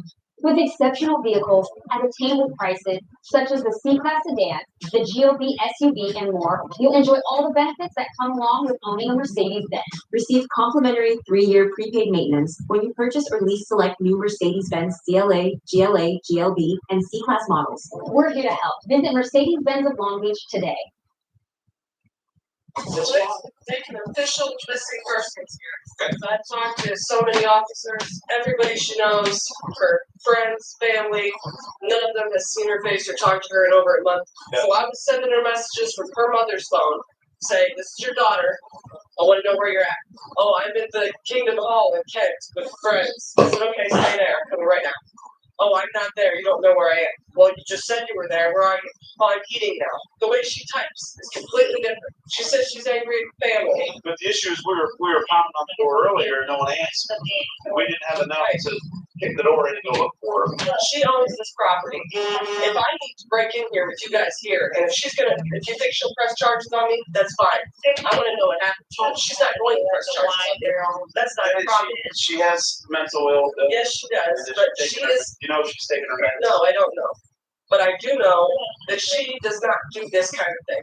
The last time her mother talked to her, she was walking through this field over here and told my grandmother, "If I come up missing or dead, it's no accident." And she said it to me. This has been said to us several times. And he has told her before, I'm going to get your ass and nobody's ever going to find you. What's your concern?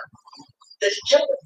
Kim appears confident that she has solved her mother's disappearance, accusing her lover, David, of both murder and impersonation. While officers still doubt Kim's story, they agree to break into the house, if only to put her mind at ease. But what awaits them inside will leave Kim even more furious with police, making her question whether they are truly on her side. Come on, Sean. They wanted the shirt. It's supposed to be a big black dog that might not be friendly.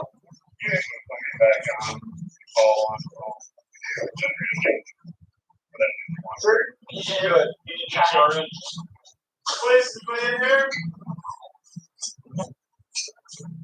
Boys. The bell's taking that. Oh, he's good here. The question is, what he did to her.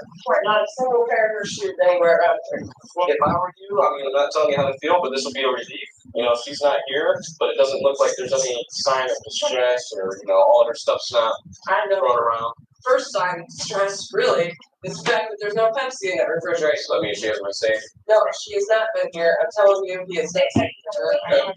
Inside the house, police find no sign of Martha or her belongings, something Kim finds deeply suspicious. Still, the officer reassures her that everything is fine and there are no obvious signs of foul play. However, as police exit the house, an officer makes an offhand remark that reveals what they really think happened to Martha. Would you have been surprised at all? She's only dead now. Never showed up. So, Yes, I would be surprised. yeah. Nothing surprises. That would surprise me. Although officers briefly consider the worst-case scenario for Martha, their tone makes it clear they don't really believe it. Even with Kim insisting that something is wrong, their doubt remains. And when Kim insists on filing a missing person report, something that should have been done weeks ago, officers still seem convinced there is no real cause for alarm. Well, I need to make an official report. Yeah, that can happen. That's not a problem. But it's going to be very vague. Right. I don't know what to think about none of her stuff being in my house. Shoes. She always had shoes on right there at this, too. Right. This is the report, and I go get a hard copy. And what do? I mean, just keep, if I hear any more texts. I mean, it's pretty much pointless unless it's pointless talking to anymore at this point. I guess this is what happens. Okay. But Just let us know if you think she's somewhere we can go check for her. Okay? okay. By now, you can hear the hopelessness in Kim's voice. It seems like her investigation has hit a dead end as she watches officers leave once again, advising her to call if new information comes up. But a few hours later, one officer decides to return and speak with the neighbors, hoping to learn where David or Martha might be. It's a small decision, but one that quietly marks the first step in turning things around for police, because one of the neighbors he talks to is unknowingly holding a piece of information about David that will finally confirm Kim's claims. you know anything about this house next door? There's some woman that used to live in there. She asked me a couple times for some money and a cigarette, and I told her I didn't smoke. What's going on? Well, someone sent us out here to check on her, and she's not answering the door. Does she have a car or anything, you know? I don't think so. She was walking the first time I started cutting the grass. How you doing? You been living in the garage here? Where do you sleep at? Do you know who lives here? Robert Freitag, I think. When did you see her last? About 4 weeks ago. And you haven't seen her in 4 weeks. No, last time. Have you seen him? Oh, yeah. Does he drive a car? Yeah. Is he home now? Okay. The neighbor's statement finally confirms what Kim's been suspecting all along. David hasn't disappeared. He's been coming and going from the house while police and Kim struggle to reach him. With that information, police begin coordinating surveillance around the property, assigning patrol units to quietly monitor the area and wait for the moment David shows up again. 2 days later, the opportunity finally comes when officers spot a car parked beside the house, the first sign of activity in days. They approach carefully, hoping to finally make contact with Martha and put Kim's fears to rest. However, the person they're about to find is the very suspect they've been unknowingly helping all along. But before we get to that, you know those days where you just can't get anything done? Nothing you try fixes it. Most people blame stress, sleep, or you're not trying hard enough. But a big issue a lot of guys miss is testosterone. And that is often based on your micronutrient intake. Here are 3 powerful micronutrients backed by science that can help boost your T levels naturally. Himalayan shilajit, natural humic resin long used for vitality. It's associated with stamina, recovery, focus, and drive. Micro gold particles. These are known to supercharge absorption, helping your body actually use what you take. Fulvic acid, which has over 85 trace minerals that are essential for hormone production. The original resin combines all 3 real Himalayan shilajit, micro gold particles, and fulvic acid. It is 100% authentic, organic, and it works. If you're tired of feeling tired, this is your sign. Link in the description, limited time discount available. Try it and feel the difference in just a few weeks. With that said, let's get back to the scene, where officers are about to come face to face with the man they've been searching for all this time. Packer, please, let's go outside. How you doing? Is Martha here? What's your name, bud? David. David Callahan? All right, come on down here for me. Why do you think she's at her boyfriend's house? Well, that's where she stays most of the time. Where's that at?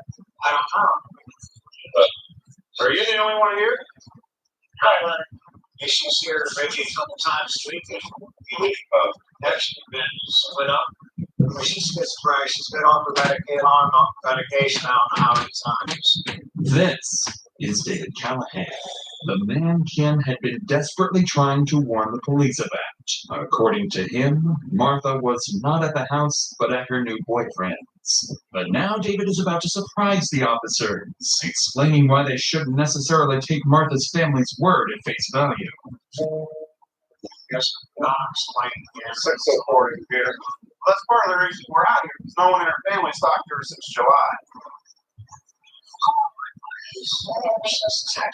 When's the last time you talked to her? I don't know, probably 5, 6 days ago. Where was that at? It was here. And Martha's not in the house right now. Obviously, we're concerned about Martha, like you said, if she's off her meds and everything. Right. We'd like to find her right now. She's a missing person. So we'd like to. I didn't know it was all that. I mean, You didn't know it was all that. Mom was the first piece of her family. They've fallen out these times. Families changed their phone numbers, not given to her. They treat her horribly. Parents, Yeah. And Bernard's office right now, there's a surprise. David claims Kim is not a trustworthy person and has never gotten along with Martha. With David tarnishing Kim's character and Kim doing the same to David, the officers weren't sure whose story to believe. But this is when the officer would get a brilliant idea. They knew David had outstanding warrants, something they could use as a reasonable grounds to detain him. Their next move would catch David off guard and prove to be the police's smartest decision yet. Did you get your warrants taken care of? No, I didn't go down there and take care of it. I got a couple missed ones. Too active? All right, well, we're going to help you out with it. You still have those warrants, we'll send you down to court and get them taken care of. All right, here's what we're going to do. We're going to, sorry with you, we're going to walk through, we'll let you get some clothes, and then you're going to get on to court and get these warrants taken care of. Just like I got a big dog. No problems. You get the whole thing. Yeah, do the return to. I do that later. Yeah. Okay. Following his arrest, David is transported to the station and placed in jail, but not for murder. The only thing holding him there are his unrelated warrants. For investigators, this is a temporary win that will quickly turn into a problem. Because despite finally having David in custody, they know their case against him is painfully weak. There's no body, no confession, not even physical evidence proving Martha is dead. Weeks of police inaction and hesitation have left detectives with little more than suspicion, and time is running out. So to make up for it, they decide to hold David as long as legally possible under the existing warrants, hoping they could buy themselves time to rebuild the case and find something concrete. Detectives don't know it yet, but the clue they so desperately need to solve the case won't come from their investigation, but from Martha's own family. Several days later, while David remains in custody, Martha's family receives a mysterious message. The anonymous note reads, if he was going to get rid of someone, he would bury them in the backyard. At first, no one knew what to make of it. It could be a cruel prank or maybe a genuine tip. Either way, Martha's cousin Angela and a few relatives contact police and ask them to meet at the property. For the first time in the investigation, the police and Martha's family finally join forces. Who's the caller? What made you, a couple of things. There was. He was arrested, his name is Thursday. They arrested him For on what? other charges contempt, and they're holding for like 30 days. So they questioned him about this two times, I think. I got a text message here, and then put these flyers up all around the poles, and I get a text I message. saw a couple of you coming here. If he was ever to get rid of someone, we buried them across the very backyard. I know. Gang, that You came over where? What did you? that shit I was trying to beat in the Pokemon game yesterday. Bro, I spent hours and like the thing is it's like a daily thing, so I didn't think I was gonna have enough time to like train the Pokemon to like the level I needed them to be to do what I needed them to do. But luckily I'm able to like have different save files and the hacks. Man, I love hacks, bro. Like ROM hacks. Because you get to like play different save files, you know what I'm saying? And if you fuck up you can go back to like a different timeline. So it's just fire. But fucking, I trained them up. I came back. I finally did it, bro. And it's like I'm about to see what I got a pearl string, which sounds like a fucking sex toy, but we finna. Let me see what it's about. Let me see what it's for. Very large pearls that sparkle in a pretty silver color. They can be sold at a high. I ain't gonna lie, bro. I'm kind of disappointed in this shit, bro. This is some bullshit. On both sides, and if David plays his cards right, This is some straight bullshit, bro. Insane. I did all that for this, bro. Fucking bullshit. So I didn't see she had a restraining order against you. Pearl string, bro. Bro, I get money, bro. What? I got amulet coin, baby. I don't need this shit, bro. You can give me something else for sure. I've never raised hands. She's never had a scratch on. And in report you would read, tell you the same thing. She gets mad and I leave. She thinks I'm all up at everything but also here in the ski.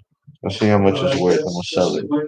Why she originally got If it ain't worth selling, I might just give it to a Pokemon. Make that bitch it's called leave a day or two at a time. Oh, it's just calm. man, that shit worth $7,500, bro.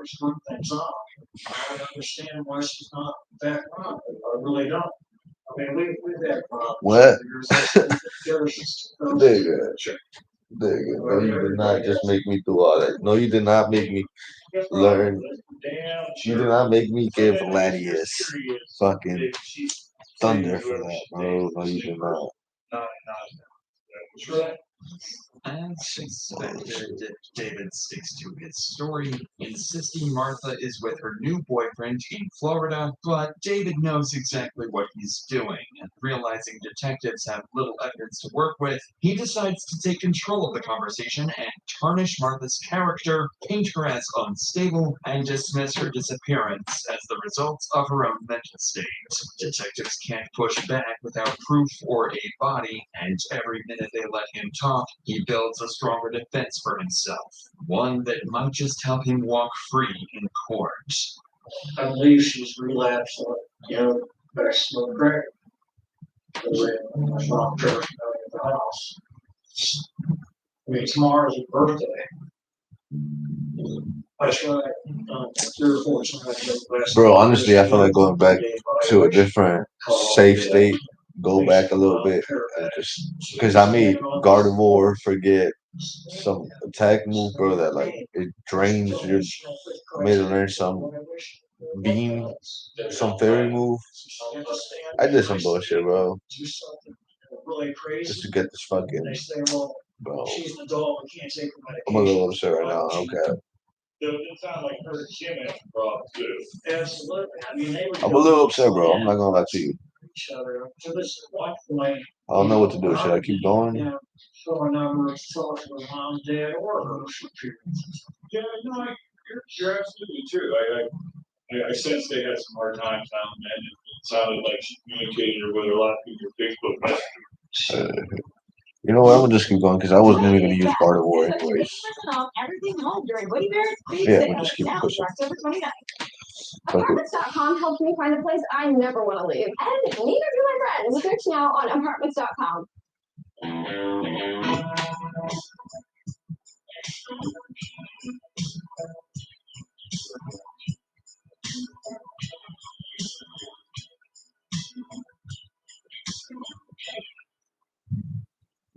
Invented, reinvented, invented, reinvented.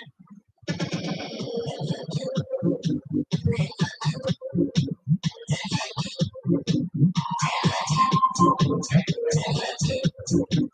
Reinvented. Reinvented. Reinvented. Invented. Reinvented. The mention of Martha's Facebook messages clearly catches David off guard. He's surprised that detectives even know about them, unaware that Kim already accused him of impersonating her mother weeks earlier. But that isn't the only surprise.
All right, Chad, I'm back. Not like anybody fucking missed me, bitches.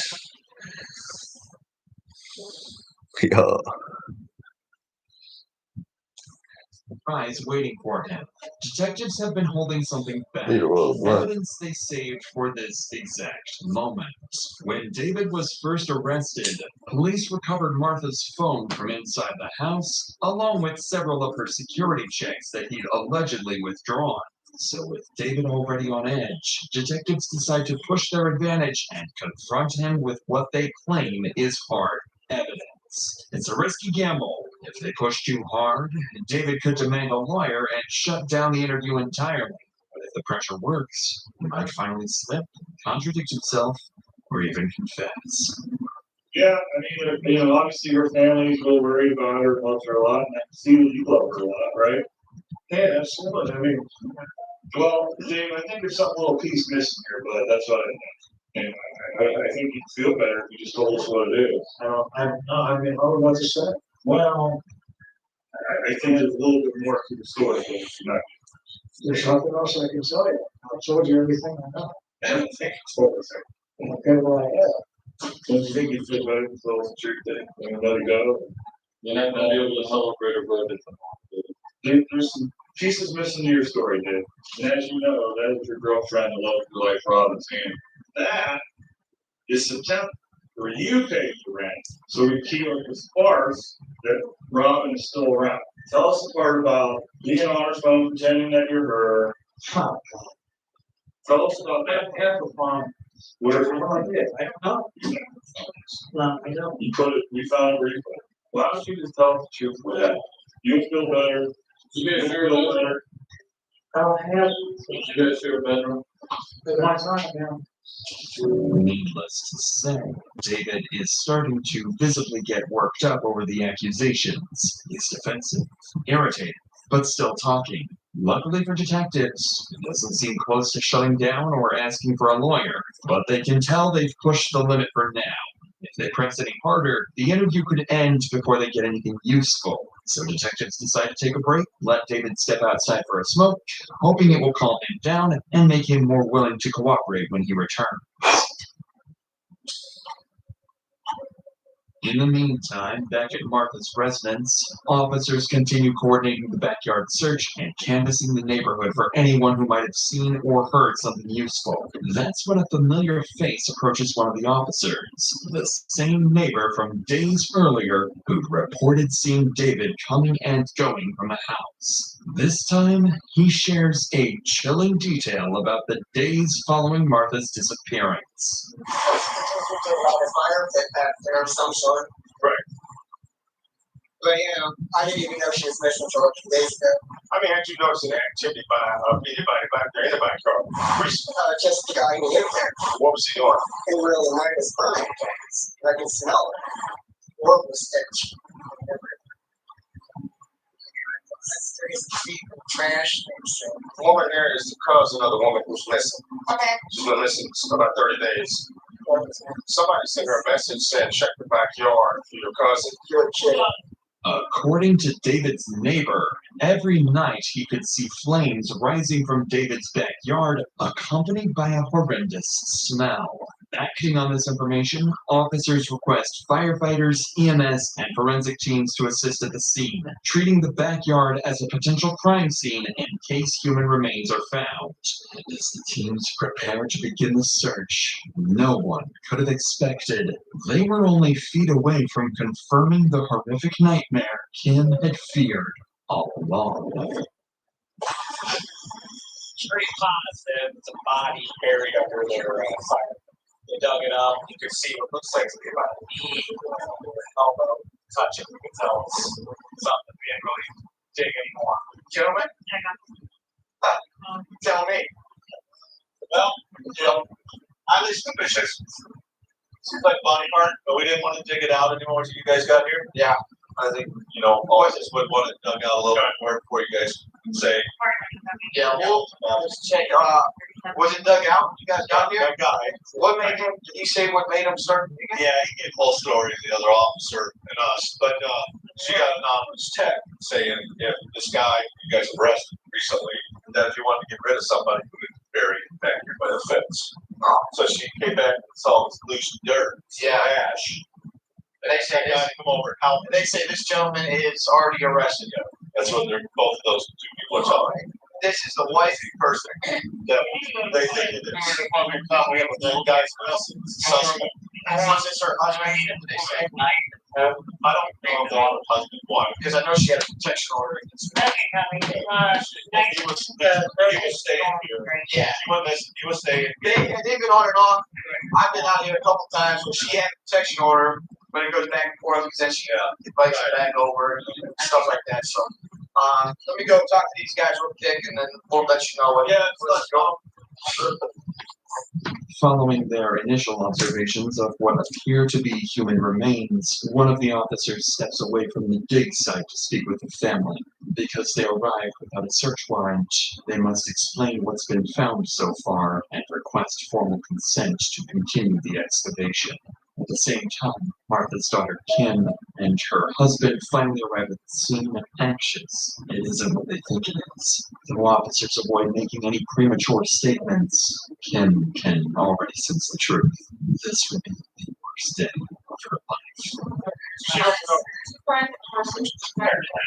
Well, we don't know yet. Okay, so we're not saying yes or we're not saying no. Okay, we don't know. Okay. Have you been on scenes like this before? How do you not know? Well, listen. Well, we don't want to. What we're saying is we don't want to contaminate anything. Will I be told as soon as they know whether or not there's a body back there of a person? Well, they have a whole process they have to go through. To tell me if they found the person back there? Yeah. They would know. Would they? You mean like there's a piece of this thing and some covered? Yeah, I'm just saying a piece of plastic or something. Holy shit.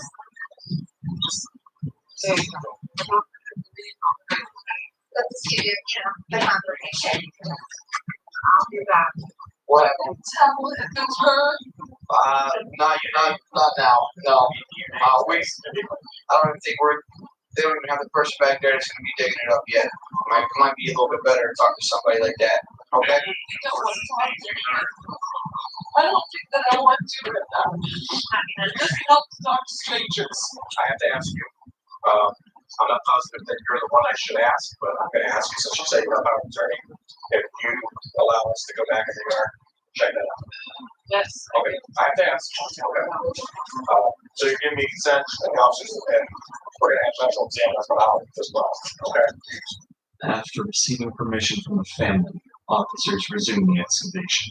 Inside the shallow fire pit, they find the remains of Martha. Her body is is wrapped in bedding, sealed by a plastic bag, burnt, and showing a clear blunt force injury with a rope still tied around her neck. Everyone at the scene is shaken by the discovery. After weeks of uncertainty, Martha's disappearance is finally resolved, but the reality offers little comfort. On the other side of town, news of the gruesome discovery quickly travels to the detectives at the station. So with this new information at hand, they bring David back into the room and cut straight to the point, directly accusing him of murder. Dave, let me ask you a question. Are you a heartless bastard? A heartless, cold bastard. No. People who look at this event and say that you, Dave, are a heartless, no good bastard who put the love of your life in the ground. And that has to be an evil, bad person who has to go away every last day of their life. Every last day. So, Dave, are you that person? Or are you the person that has struggled with someone who, as you said, for 16 years, you love her, but she's schizophrenic, she goes here and she goes there? Because there's no reasonable person, Dave, in the world that wouldn't believe that you harmed Rob. We all know that, three of us sitting in this room. You should just get it off your chest, man. I've told you everything. Heal the moment. Yeah. Just plan it out. Tomorrow's fucking person. Tomorrow's your birthday for them to sit there and reflect. Yeah, they've been going through the last fall. Heartlessly killed the woman you love more than something. It's mind-boggling. Something that you said you were going to do. Yeah. And you said you were going to kill anybody, you're marrying fire. See, you never told anybody that? Dave, we're not fucking stupid, dude. You think we're gonna make that up? I'm not making anything up. You think I made this up? We know everything. We know the answers to the questions we ask, man. I'm trying to get you to say that you're not an evil, no good bastard, and that there's some circumstances that you killed the woman you love, pretended that she was alive for over a month. If you look at it, you're like, that has to be a heartless, cold bastard that wrapped this woman up like that, put her in this fire. So, despite a few half-hearted denials as detectives describe what they believe happened to Martha, David sits in silence, staring blankly, as if the weight of his actions has finally hit him. Clearly, the interrogation has reached its breaking point. David seems on the verge of something. Judging by his earlier denials and the way he now sits, he's either about to ask for a lawyer and end the interview altogether, or finally confess. You want to see a picture, Dave? You know what you did. Alright. Want me to go ahead? Tell us what you're going to tell us that you have a cigarette. I'll give you a cigarette. You tell us what's going on, Dave, so you know you're not a heartless bastard, and I promise you can smoke all you want, alright? No. Well, A couple of people. get it off your chest, Dave. You feel better. You guys feel a little bit better already. Just knowing that you're going to make that decision. I didn't need to get to it, that's it. It's not a very respectful way for a person to die. I know it's not, I'm getting scared, man. I just snap, man. Snap. Yes, yeah, you just got scared, that's why you put her in the fire pit? I dug it out. Had an axe handle or something beside that. She had it there a long time. Yeah, dude, it's stronger. I choked her. What happened after that? I took her out back, I dug it out. I'm sorry, right? She's just so rebellious. How long did it say? You love man. She knew I had nowhere to go. She kept on me to give her every dollar I have, whatever she wanted. I never had nothing in my pocket. She never did nothing. I didn't plan on this. Just started working out some fans. Really did, man. Spur of the moment.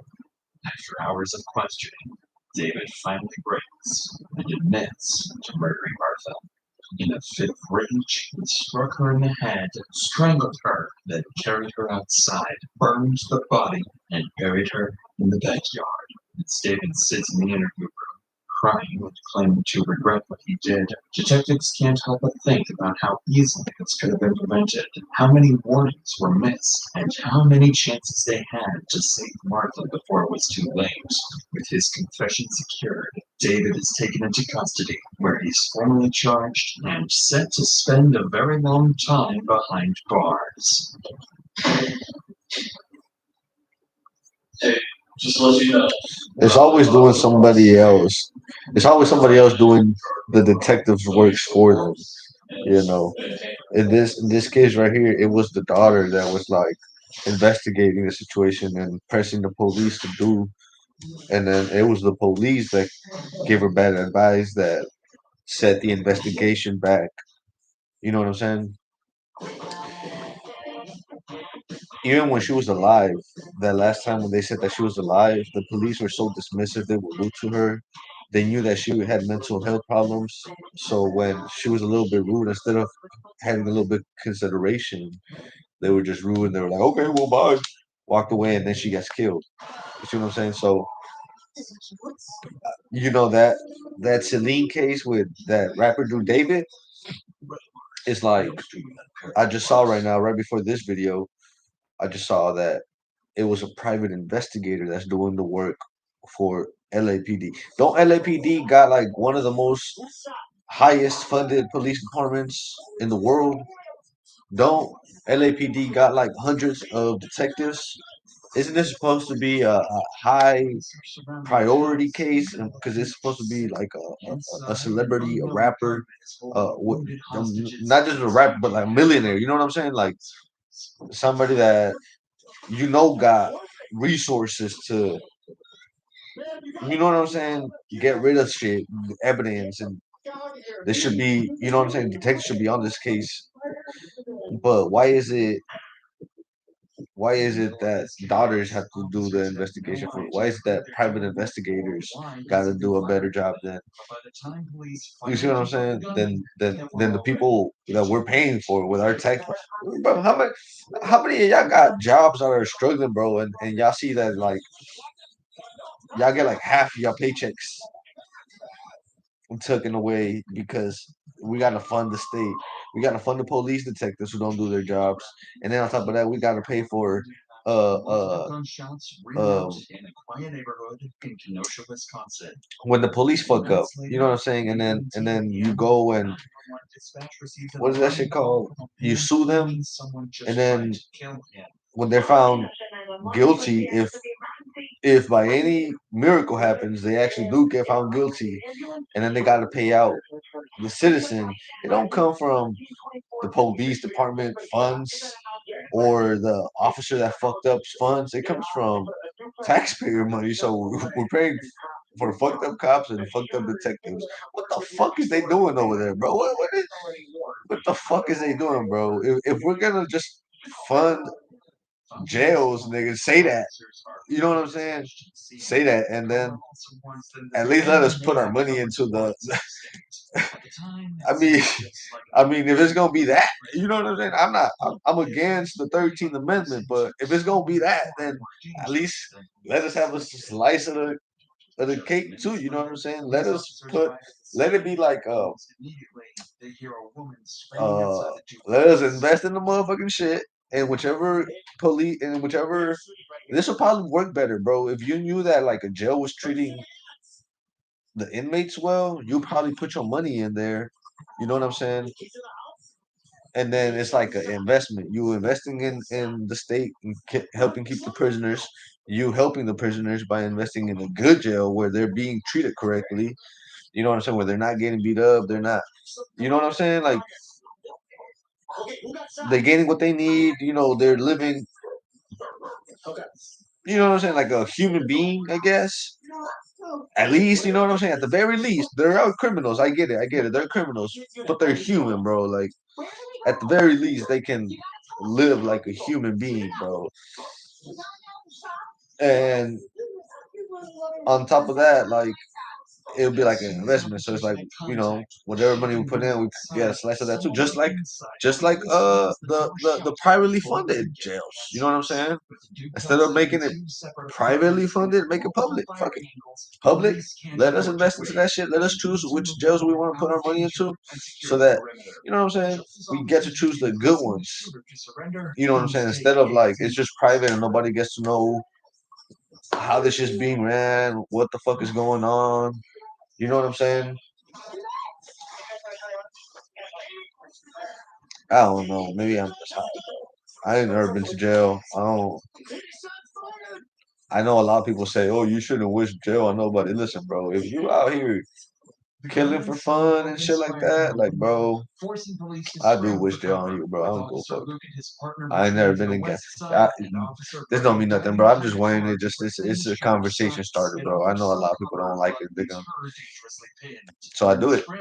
I don't like me. I don't go fuck.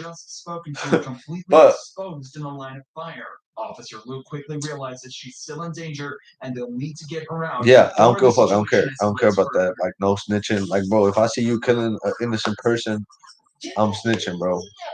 Fuck is you doing? You know, I'm not gonna kill you. I ain't. I mean, if you come at me and my family, I mean, maybe, you know what I'm saying? Free body, but hey, I'm not out here looking for no trouble. But like I said, I don't care, bro. I don't care. Like, and at the end of the day, you know what I'm saying? I know, motherfucker. The real criminals is not the small timers, nickel and dimers. You know what I'm saying? Nah, the real criminals is. You remember? Y'all ever heard of that? Oh fuck! It was a. Look up the biggest seizure of cocaine in America, and it was in a boat owned by a bank. And then that story died out of the media. But they'll tell us about both Pablo Escobar, Griselda Blanco, El Chapo, but they won't talk about the banker.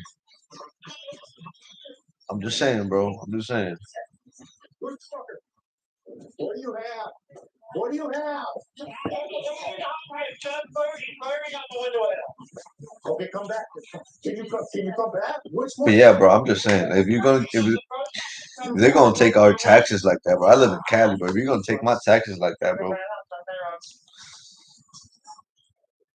at least, motherfucking, can we make sure the detectives is doing their jobs? Why is a private detective doing the job as an LAPD to find this high-profile murder case?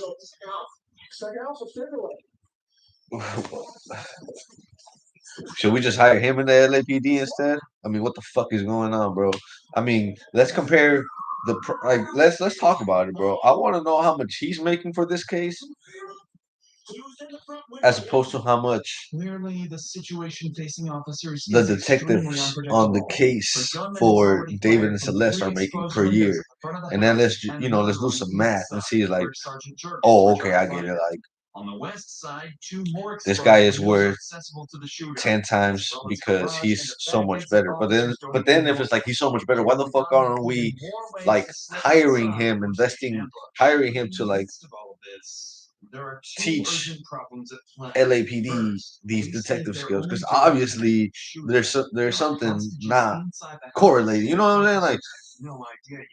Second, Officer Bray and if we're all pitching in hundreds of dollars, thousands, we're all pitching in at least a couple $100 individually, but as a whole, it's got to be millions of dollars in LA, right?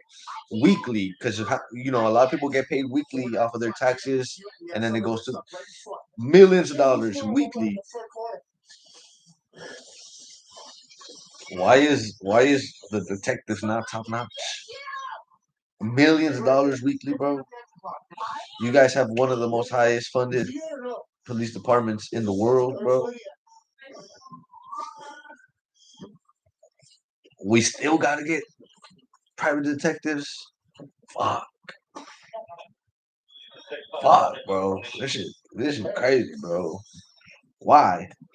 I don't know.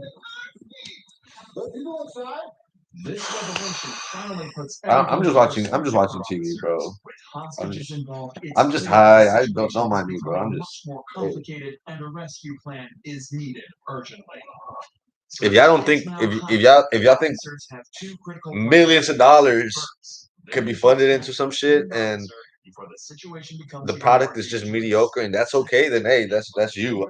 I'm thinking if you're funding millions of dollars weekly into a product and it's one of the most funded things in the motherfucking world, and it's not something motherfucking new, it's policing, bro. They been doing this shit, like detective work, bro. Like, and I'm not saying like, oh, it's like in the movies where you go in and but it's like situations in your life can often have the same effect on you. This was the case for me.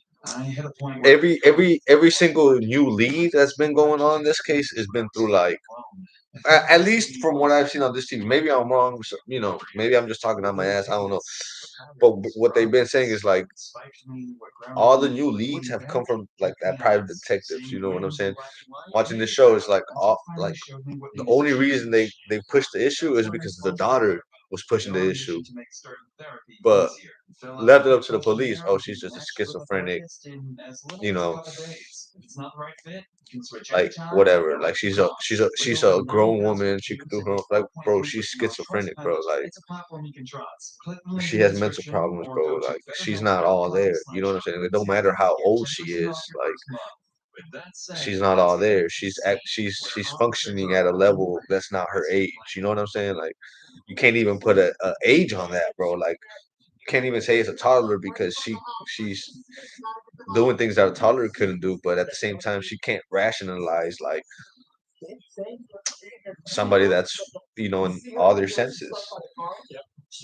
I don't know, bro. I don't know. I like to be empathetic, bro. Is that a bad thing? Have some empathy. Treat prisoners correctly, bro. Like, you know what I'm saying? Like,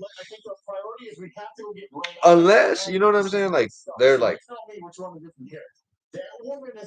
totally out there, bro. Like, you know what? I like what they did in I mean, I don't like it, bro. I think it's completely fucked up. But what they should have chosen the place that was isolated with no people, because they, you know, but like England, they sent their people out to, like, instead of killing them, they sent their people out to like Australia.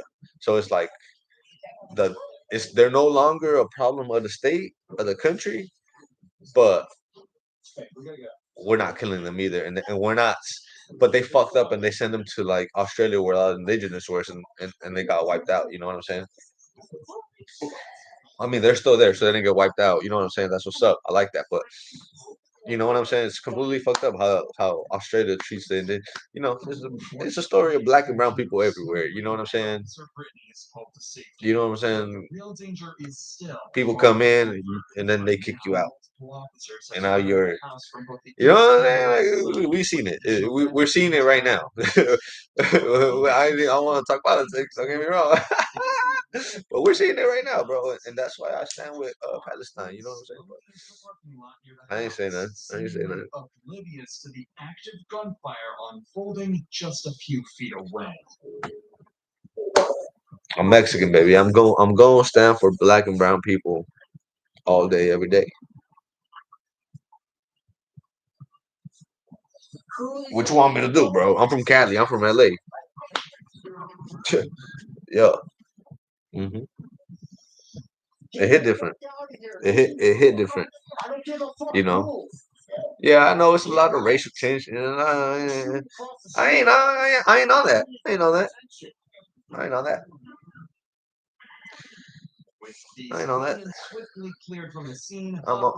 I'm on this money game. Yeah. To extract the civilian woman still stuck at the corner of the house, and then quickly devise a plan to confront Do your homework on gunman that. without risking casualties. As officers begin coordinating their next move, the gunman is already preparing to do something far worse, something that will force police to act, whether they're ready or not. Go ahead. Go.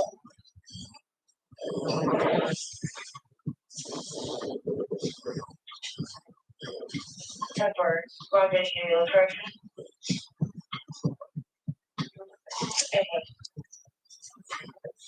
Ma'am, are you home at all? Sarge, I got 4. Okay, so there's a woman that's in this corner of this house that's going to be at the northeast side, and she's kind of stuck right in here. I think she's right there. Did you see that? Did you see that? We can work a team to get her out. That's what we want to do next. Yes, really or no? We have a female on this side just saying that they're shooting from the apartment out. I think on the other side. Is she okay with the injured? Do we have an idea where the traffic coming from? So when I was shooting, I shot towards the house, and it looks like he was shooting at this front window, this way towards Bray. Okay. Now I've seen him break windows, and I can see gunshots that are actually on like all sides of the house. So I don't know where he's at. Okay.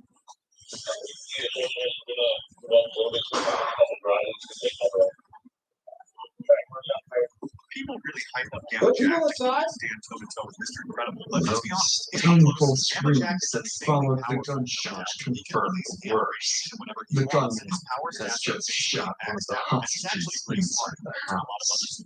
Now, more than ever, officers know they need to act. They wait any longer, more lives could be put at risk.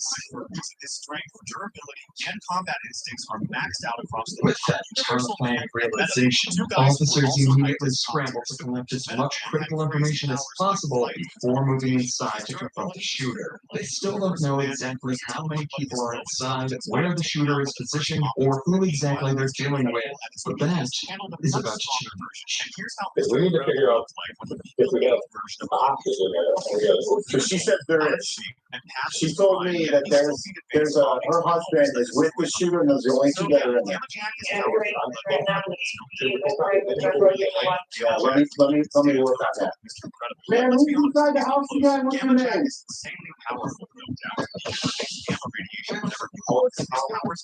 Matthew Lopez. Yeah. Okay, so you're two associated for Matthew Lopez in the house. This woman out here is saying that's the gunman, and they have Gary Cubs is the husband. She's saying he's stuck inside with me. With the suspect's name identified, officers can finally begin to piece together who they're dealing with. And what dispatch relays back raises serious concerns. According to their checks, Matthew Lopez is a registered offender. Even worse, the initial 911 call also told dispatch that Lopez is currently wanted on he's possibly using far more. Hey, I want to fight the next. All this in mind, police realized What that is that? with Just an armed offender with a I want to have this. Yeah, you take just no, as this that pepper chick. Chocolate pepper chick. Let's go, chocolate. Inside the home, picks up the phone, and calls 911 himself. Hello? Can I say 911 here? It's the emergency. I had a hostage right there. The public resources. The guy took about that people already. I'm not afraid that I'm not doing it. Yeah, they're doing both things together. I'm working. Either people in this development, please. I'm done. They're not fine. Okay, I'll do that. Well, I don't have my friend. So if you guys want to get the fucking bed there, fuck the ring, it's figure that's still got 3 balls left. How many people are in there with you? The people that are with you, are they injured? Yeah. Okay, where they have injuries to? They didn't see them. And they're here's the girl, sir. You have something in there, that's simple to that. And most of them shot in the femur. The other name was they included, get out. There's a chance to see my neck. I'm going to do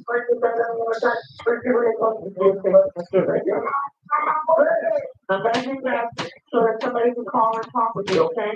Okay, just make sure to answer your phone. Okay, I don't have to say this. Okay, what do you need me to do? They're going to hang up and then they're going to call you. Just go, I didn't understand. Okay, get up. Although Lopez never explains his motives or makes demands, he does confirm he's already shot 2 people inside the home, and in the background of the call, a wounded hostage can be heard groaning, "He's gonna do it. He's gonna kill me."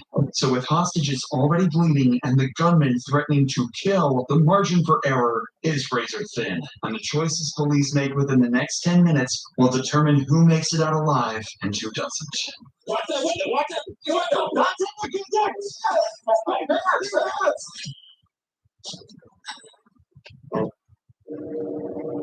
It all comes down to this moment.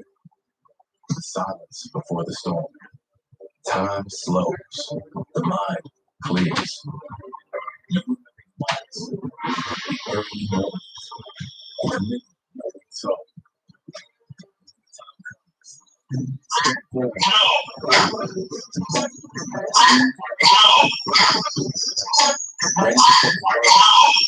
what it truly takes.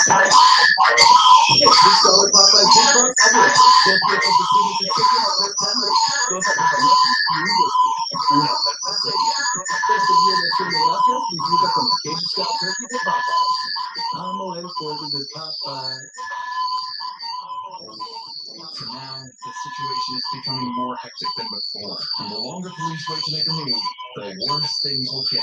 They have to get inside. Is the sound fucked up? Somebody let me know. Is the sound fucked up?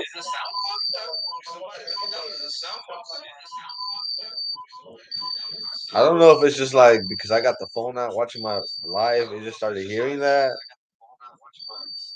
Turn that shit down. It sounds like it sounds like some screeching sound. I don't know. I don't know what that is.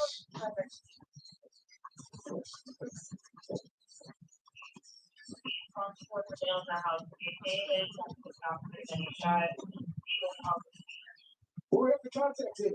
You got Tesh and O'Neill. Well, yeah, let's go ahead. Okay, you want me to try to call him first and see if we can work this? It's not medical. If you can make the team, I think you're right. I think we're probably going to have to. Not a team. Is over there? Yeah. All right. Chill on cover?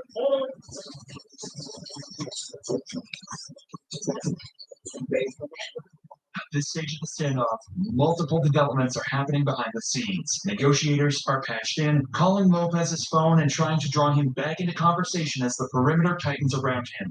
Medics are staged just blocks away, waiting at a nearby elementary school. And around the neighborhood, roadblocks are set up to keep any more civilians from wandering straight into the middle of a gunfight. With all these precautions in place, officers on the ground prepare to make one final attempt to reach Lopez and push for a surrender. Keep doing your thing, but I'm going to try to call him too. You guys, 2 or 3, I think, go over here on the northeast corner of the house. If we can move these guys up around here around the tree, try to get them out, I think that'd be better. This is a multi-fucking, so we're just 3 doors? Fine. It's the one on the east. It's one on the south. So that window on the southwest has rounds to it, it's shattered. We get a rifle there, so you saw in the front. Probably the best option. 553, she's not working, so I need the phone on for this guy. 515, taking the back up. Please begin that vision for two. Well, just with the voicemail. With Lopez's phone now going straight to voicemail, any chance of negotiating a peaceful surrender is gone. Officers realize they can't wait any longer. It's time to go in. Sergeant Brian Miller coordinates a contacts team. Their plan is simple, but high risk. Enter through the front door with a ballistic shield, neutralize the threat, and extract the hostages. At the same time, other officers are instructed to reposition and cover additional angles around the perimeter. Officers know this is extremely risky, and once they breach the door, they could be walking straight into a gunfight. All right, well, is your shield team, or do you want you to walk up with its foot off and take that window on the southwest side? Got it. Keep trying, man. I don't know. The clock's on, so yep. We got the shield. I got the shield. All right, what's the plan? Where are we headed? Front door, right there where the mailbox is. O'Neill to take it to the window that's crashing the southwest side. And that's the door. Yeah. So peel off, Sean. We're cutting up. To right side, left side. The shield. All right.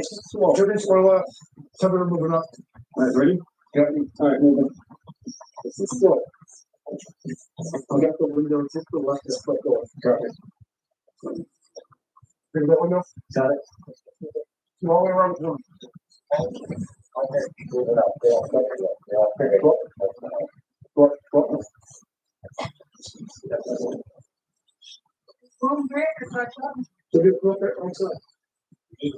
do you want? Don't you kill those in the house? Hey, pothead moment. This is a high moment. I'll try to figure out.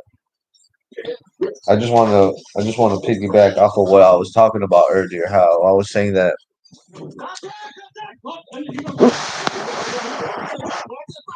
that like England, they sent their people out to like, you know, they didn't have to kill them, they just had to send them out. But I think that would be a cool little idea, though. You know what I'm saying? Where like inside the house, they find two severely wounded men, both the truly evil motherfuckers, the grapists, the grape. You know what I'm saying? Grape with a G. You know. And the people that be unaliving people. You know what I'm talking about? Like for no good reason. Like if it was a spur of the moment thing, like that's a different conversation, I guess. But like self defense, that's different. But if it was like if you just sick in the head, bro, and like we gotta just get rid of you, like just get rid of you, bro. Like, send your ass to like Antarctica, bro. Like we ain't gonna kill you, but we know you ain't gonna make it. You know what I'm saying? And if you do make it, you know what I'm saying? Then my boy, you might be a scientific anomaly that we have to study.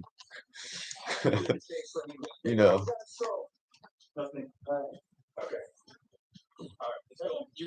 I think something like that should be a thing. You know what I'm saying? Like, like you get sentenced to death, but we ain't gonna do it. You know what I'm saying? Because I'm a big believer in God, bro. Like, I get it. Like, you know what I'm saying? Like somebody did something, so we put him in the electric chair, but at the end of the day, I don't know, bro. I don't know. I've always had a thing about like, yeah, you know what I'm saying? Like, even when I fight, bro, even when when I was younger and like I would get into like fights and stuff, I never had like a killer instinct where it's just like when I had you down, like that was enough, bro. I didn't have to keep jumping on you, you know. And I was grateful when because I didn't win every fight. Don't get me wrong, bro. I didn't win every fight. So when a motherfucker would drop me, I was like I had a lot of respect for a motherfucker that like dropped me and then wait till I got up, and then we could go at it again, you know. But there was a lot of savage dudes out there, bro. They didn't care, bro. You would it wasn't over, bro, till you was dead. Until you was no longer conscious, on the brink of death. That's when they'll start thinking about okay, it might be. But until then, bro, like it's over with, bro. It's over with for a lot of people, you know. Sometimes, bro, it ain't about the sergeant makes the call to hold the basement for now. Because shifts the priority to secure the outside perimeter. I'm only 5'10", bro. I'm only 5'10". Like I ain't gonna be able to like knock everybody out. I ain't gonna be able. But I wouldn't step to a motherfucker that's like whole foot shorter than me unless he's like really just out here crazy. You know what I'm saying? But so when motherfuckers like big as hell just try pressing me. When I'm a cool dude, bro, I don't gang bang. I don't do none of that shit, bro. So when a motherfucker comes up to me, like when a motherfucker presses me, bro, like it's on some personal shit. You know what I'm saying? It's on some like some shit going on in his head. You know what I'm saying? That he don't like. That's a more of a reflection of him than it is of me. You know, but nonetheless, that you ain't finna just sit there and have this like, you know, therapy conversation with this dude. You know what I'm saying? But like, there is some dudes that like giants that will want to beat your ass, bro. It don't matter how short you are, bro. Like, It'll be a 6 foot, 7 foot, 8 foot giant, bro. Turns out the civilian woman from earlier managed to run Wanting off smoke inside with the house, a short king, you know what I'm saying? And someone else still inside the house. as a man, bro, you gotta know, like everybody, Officers haven't cleared yet. like Until now, all attention has been focused on the front first of all, unit bro, and the basement. But the layout of the home is stay a two-unit dangerous, bro. structure with If you know, you know. units Stay still fighting dangerous. on That's the all I'm floor. saying, bro. Because Officer that Sergeant Long can relay yeah. that information. Sergeant Brian Miller If is a calling giant for wants to step up to me, bro, I ain't fighting fair. And you want to step up to me and fight me, you're gonna have to fight for your life. Okay. But in the off chance that I get caught without it, I'm very confident in my abilities, in my fighting abilities. And what I say by that, I don't mean like I'm confident that I can just knock everybody out or just really just lay it on them, bro. Like I'm 175, 5 foot 10 pounds, bro. It is all muscle though. Don't get it twisted. It is all muscle, but I know, bro. I know. Like everybody, you can't just land a one-hitter quitter on everybody. So what I mean, I'm confident in my abilities is that like I'm confident, bro, that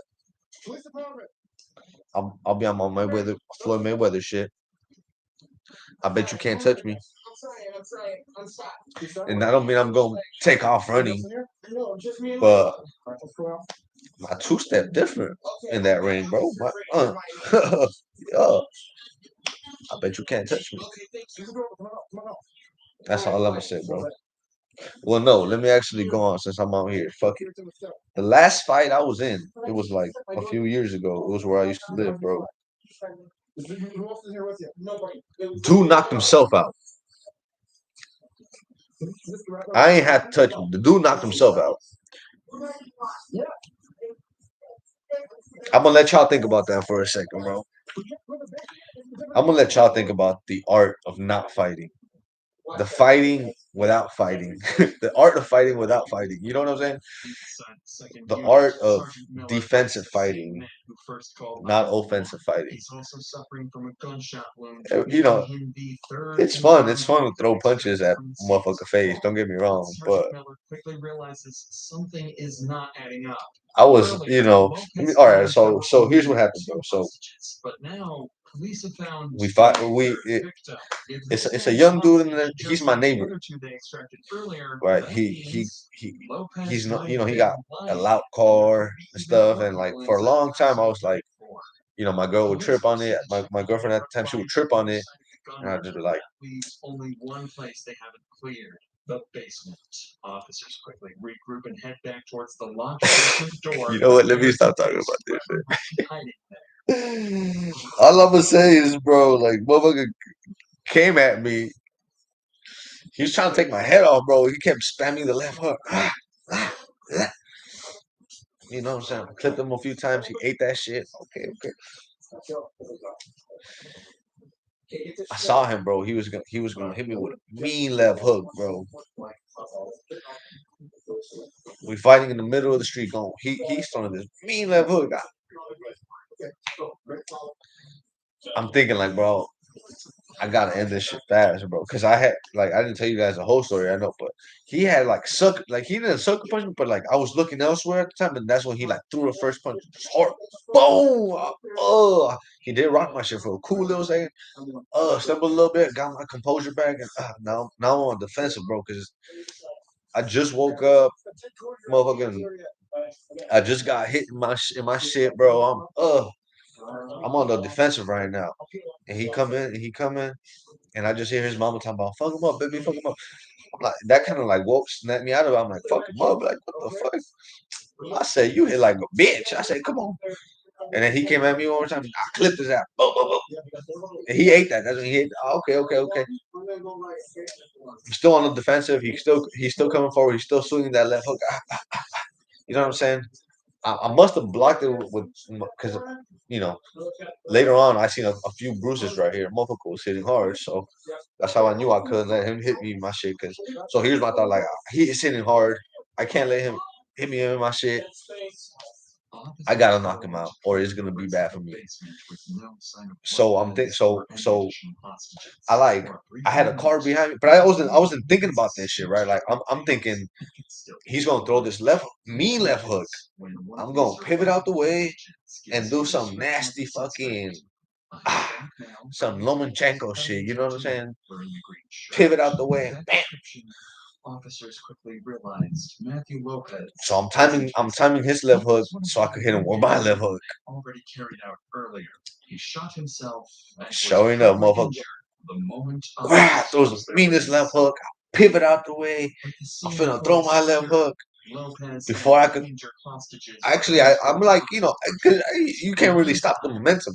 I kind of did throw it, but like when I threw it, it was at the same time that I saw what I saw, which was him like he like lunged, missed, kept going, hit the car behind me.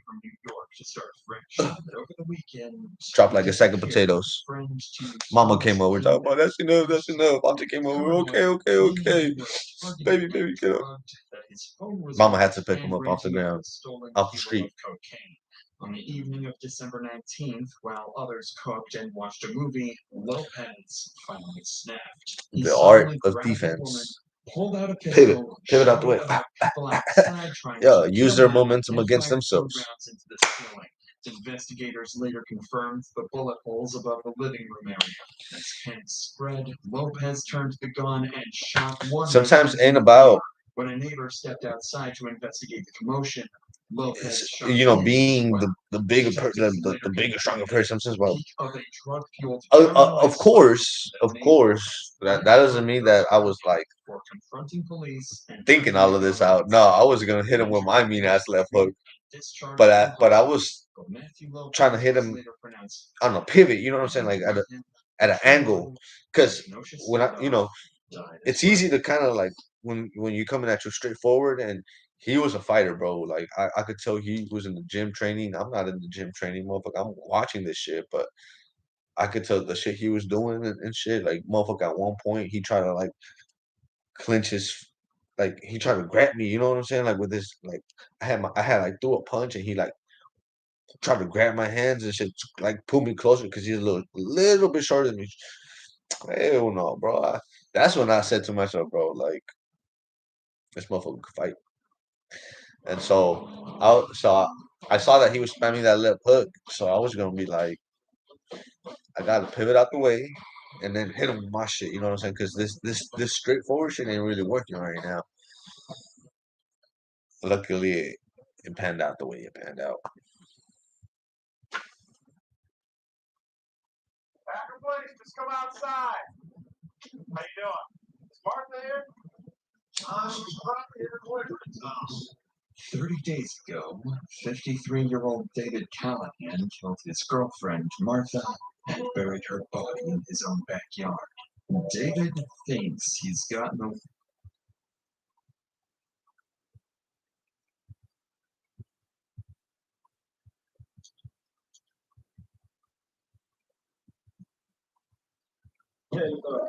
Look, this is Lil Gutter in the targeted hit. this is 10 times Lil Jeff caught bodies on camera. Do your homework.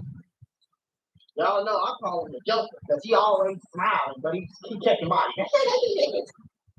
Like, you guys be crazy. Lil Jeff lived by one rule: strike first and make it brief. Of all the things he did, this was among the most ruthless. A broad daylight execution, carried out without hesitation. No mask, no fear. No man message to the streets. If you cross Lil Jeff, there's no warning, just bullets. This guy was not the type to let things slide. When someone from his side got killed, he made sure there was payback. And on May 13th, 2021, he did exactly that. It was a regular afternoon near East 79th Street in Chicago. The streets were busy. Cars rolled by. People stood around talking. The shops had customers going in and out. Nobody knew that a killing was about to happen. Lil Jeff had been watching Lil Gutter, real name Ronnie L. Sistrom Jr. Oh, he been watching. Gutter was moving like he had no enemy, walking through the city without a care. But his name had already been linked to Cruz murder a month earlier. And that was the city. Do your homework. Do your homework on your name linked to a body. And you walking around like it's chick. Whether Greta had actually been involved didn't matter. What mattered was that Jeff believed he was. Jeff waited for the right moment. He wasn't the type to rush him. Greta had just come out of the store, checking his phone, completely unaware of what was coming. Jeff moved in quickly. No words, no warning. Bang! The first shot hit Greta in the chest. His body jerked, and his phone fell from his hand. Before he could react, another shot, then another. Each one meant to make sure he wasn't getting back up. People screamed. Some ducked, others ran. Jeff didn't stick around. He walked off, blending into the crowd like nothing had happened. By the time police arrived, Greta was already dead. Witnesses had seen what happened, but no one was willing to talk. The streets knew he was responsible, but no one wanted to be left. A daytime hit was already a moment that had the streets whispering. But Jeff didn't just stop there. He took his savagely to the mic and turned 7 bodies into lyrics. Both about killing 7 people in FTL. The drill scene had always been filled with bold lyrics and street talk, but in March 2024, a song dropped that had people questioning whether the words were just music or real confession. The track was called My FTL. question is, why? Like, why would anybody ever be friends with this nigga? You know what I'm saying? Like, and don't get me wrong, I know that they said Lil Scoom, it was a rumor that Lil Scoom is the one who left the school and then changed clothes, came back and unalived them 2 people at school downtown. I don't know how true that is. But like, I'm just thinking like, I would never hang out with Bloodhound Lil Jeff because if he catching bodies like they say, and Q50 and they all catching bodies like they say, they gonna come smoke me. Big Lord. Bruh. They gonna come smoke me just because I'm cool with you. And as soon as it hit the streets, it became one of the most talked about songs that year. Lil Jeff and Vert had been teasing the release for weeks. When it finally dropped, the energy was violent, raw, and reckless. The lyrics had no filter. Jeff rapped about taking 7 lives, bragging that it was just another achievement. The way he delivered it was too specific, too detailed, making people wonder if he had really done everything he claimed. But one part of the song stood out more than anything else. Jeff called out Leal by name, mocking his record line. Leal dumped it to the pack, we smoked. It wasn't just a disrespectful line. It was a direct celebration of someone's murder. That was not the only part that got people talking. Another verse mentioned how his old friends, who he used to be cool with, have now become his ops. He also mentioned how his crew had shot so much on Rhodes Avenue that their enemies had to shut down their drugs. Oh my God. This meant his side had not just taken lives. How old was he when he found his first body? Do anybody know? Do anybody know? And look at these pictures, y'all. I just want y'all to pay attention to these pictures. Lil Jeff is gone, unalive. Q50 hanging on by a thread. I think J Ben been locked. I think he cool. Folks locked up for a body that he would have got locked up for if he was still alive. So it's only 2 people out and 3 right now. It's Q50 and Ben Laden. Out of the 4 people right here, also taking over entire track operations, forcing the rise to the area. The song spread fast. It was played in cars, blasted at parties, and debated in drill forums. People argued about whether Jeff's claims were exaggerated or if he had really dropped 7 bodies. No matter what the truth was, one thing was clear. Jeff had no fear of what he said or who heard it. His reputation for self-snitching was already growing, but FTL... I want to put y'all on to some of the easiest money you'll ever make in your life. Freecash.com is a website that allows you to literally get paid hundreds of dollars just for playing video games on your phone. All you need is an email and a password. Follow the directions on each of the campaigns, and you can earn at least $100. My personal favorite game to play was Sunrise Island, and when I clicked on it, they had a $370 bonus. I got $370 just to play the video game on my phone. On average, it only takes about 17 minutes for most people to start earning money. My t-shirt, man, I like that. So if you need some free, easy, extra money, go to freecash.com, click the QR code right here. Fighter for real. Z Fighter for real. And start getting that bag. You get it? Took it to another level. No, I'm just playing. I don't be fighting for real. I don't like to fight, bro. I swear to God, I don't like to fight. It be motherfuckers just wanting to fight me. I'll be forced to fight. I don't like to fight. Love or not a fighter. For the right time, and when the moment came, he made sure it was merciless. Z-Money's death had left a wound that only blood could close. And in March 2023, Jeff set his sights on Lil P. Real name Pierre Boozer Jr. had been moving around. Like nothing had changed. He still showed up in familiar places, still laughed with his people, still acted as if his name was up. He still showed up. Is this the real bloodhound Lil Jeff liking his picture? Up in familiar places, still laughed with his people, still acted as if his name wasn't being whispered in the streets. Right. Jeff had already decided that Pooh wasn't going to see the summit. The plan was set in motion days before. Jeff didn't move sloppy. He didn't just roll up and start shooting. Instead, he let Pooh's own routine work against him. He sent word through mutuals, spreading talk that a certain block was safe again, knowing Pooh would hear. Pooh took the bait, showing up like nothing was wrong. That night, the trap was set. Pooh pulled into the driveway of his home, the place he always returned to after a long day. He stepped out of his car, nodded at someone he recognized. The night was quiet, with only the distant hum of the city in the background. Everything seemed normal. Then the lights in the lot flickered. A small moment, barely noticeable. But in that second of distraction, a foot moved out of the shadow. The first shot hit him. He dropped to the ground, grabbing his knee, trying to crawl toward his home. He didn't make it. More shots followed, fast and unrelenting. The last one hit him in the back of the head, leaving him face down on the pavement. A car engine roared, tires screeched, and the shooter was gone. Witnesses stood frozen, and when the police arrived, nobody had seen a thing, but the streets knew. A year later, Jeff made sure the message was clear when he left a comment on an Instagram post about Pooh, confirming the motive. Disrespecting Z-Man came with consequences. Then came the leaked song, days before Jeff's own death. He rapped about hiding in the grass, waiting to strike, describing the exact way Pooh had been caught. After taking out real Pooh, He was really trying to be King Von, man. He was catching bodies and he was being real subtle, but like he was really telling you like this is exactly how I look. I stayed in the grass and I waited for him. Like if you put two and two together, gang, he really telling you how he catching all these bodies. So he's like the Joker. Do your homework. Ladies and gentlemen, He like the Joker. we got him. He blowing you up and then talking about it, folks. most would have laid low. But Jeff, he wasn't done proving himself. His next moment came fast, and this time bullets were flying from a moving car. Orders to drive by on black. Lil Jeff had made a lot of enemies, and when things got serious, he did not hesitate to remove them. In March 2022, the streets started buzzing about a drive-by shooting in Chatham. The target was Roger Lewis, known as Black, a 33-year-old OG who had been well respected in his area. Black had been standing outside his house that evening. He was talking to someone, not paying attention to the street, unaware that a car had been rolling by slowly. The people inside were watching him closely, waiting for the right moment. The driver kept steady, and the backseat window was slightly open. As the car crept closer, there was a brief pause. Then the sound of rapid gunfire filled the air. Black barely had time to react. He tried to turn, but bullets had already ripped through him. His body dropped near the sidewalk as the car sped off, disappearing down the street before anyone could get a good look at it. The neighborhood fell silent for a moment. A few people ducked inside their houses. Others peeked out, already knowing there was nothing they could do. By the time the police arrived, Black was gone. A month later, a man named Trayvon Dix was arrested and connected. I heard that a lot though.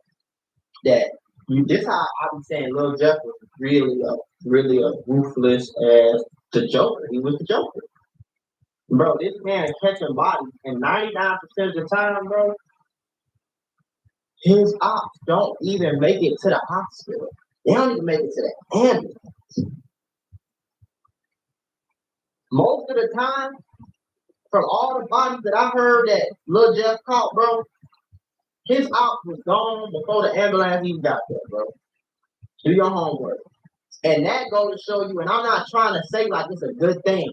I'm just saying that goes to show you how crazy and wicked he was. Because he wasn't playing. He wasn't just blinking up blocks and doing all that so he can get some more street cred. He was coming to unalive you, and he was not leaving until you were not breathing no more. Every single time. Connection to the shooter, but even after his arrest, people kept talking. Many believed Jeff had ordered the hit. The tension between his crew and Black's people had been getting worse, and this felt like a move to settle things. Jeff never addressed the rumors, but he did what he always did. He let his music do the talk. A few weeks later, he dropped a song with lyrics that made people wonder. He mentioned how some older guys think they run things until they get caught standing outside at the wrong time. A drive-by was already a wild moment, but Jeff had a habit about doing himself. When two bodies dropped on the same night, the streets knew. This wasn't just war, it was murder. Orchestrated together. Real Jeff was street crime. But November 1st, 2023, stood out as the most ruthless moment. When did he catch his first body, though? Oh, but see, when he passed away, he was like 1920. Yeah, do you understand? They need to make a TV show about it. Now, we got one of these execution. The target for tonight known as Lil Goose, and Desert Goose, known as Jimmy. The two friends had been sitting in a parked car on South Dorchester Avenue, probably thinking it was just another night. They might have been talking, scrolling through their phones, and just passing time. They had no idea they were being watched. A black SUV had been circling the area. They passed by once, then again, moving slowly. No one inside the car made any sudden moves. They were waiting for the right moment. Then it happened. The SUV stopped a few feet away. The door swung open, and before anyone could react, gunmen stepped out and opened fire. Glass shattered. Bullets ripped through metal and flesh. Little Goose and D never had a chance to escape. The attack was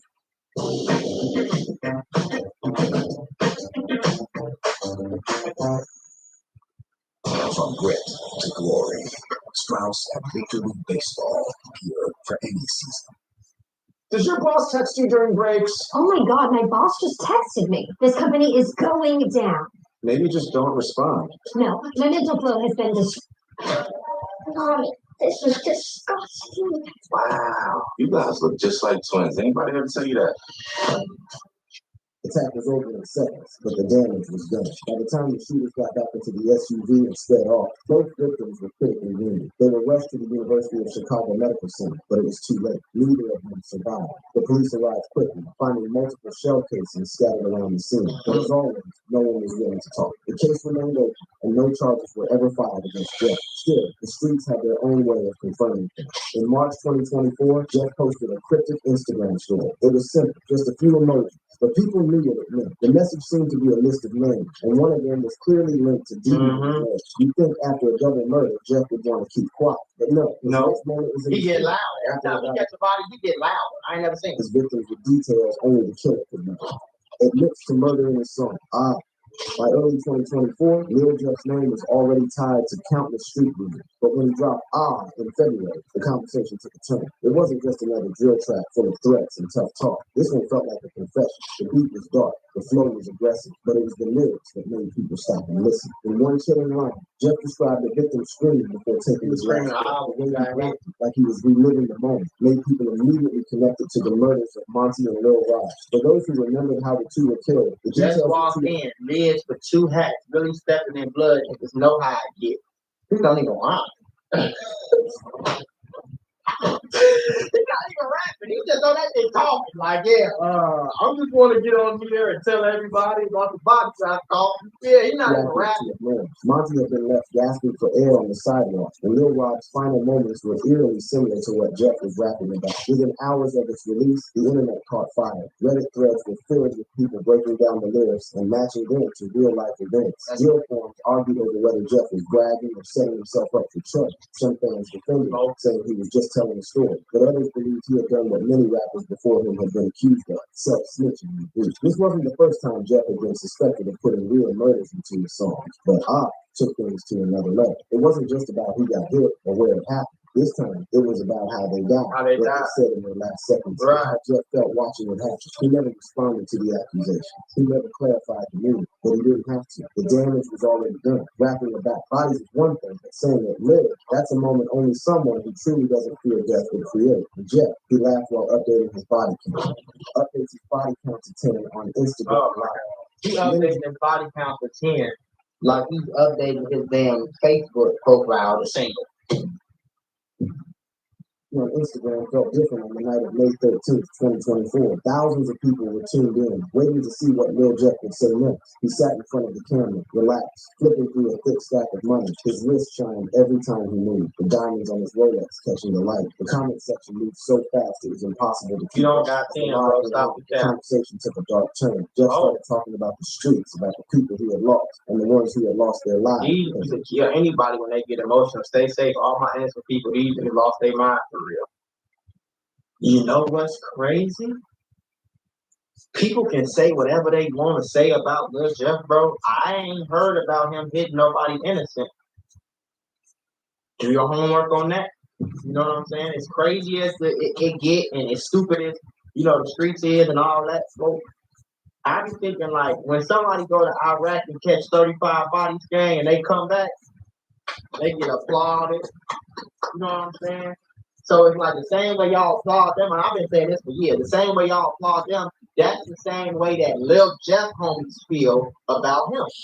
You feel what I'm saying? Like, gang, you taking out all these people that's trying to take us out every other day. You know what I'm saying? You at a war right now. You risking your life every day. You stepping for us, really. Just like how a soldier goes to another country and step for America. He stepped for me. He stepped for you. He stepped for her. He stepped for him. You know what I'm saying?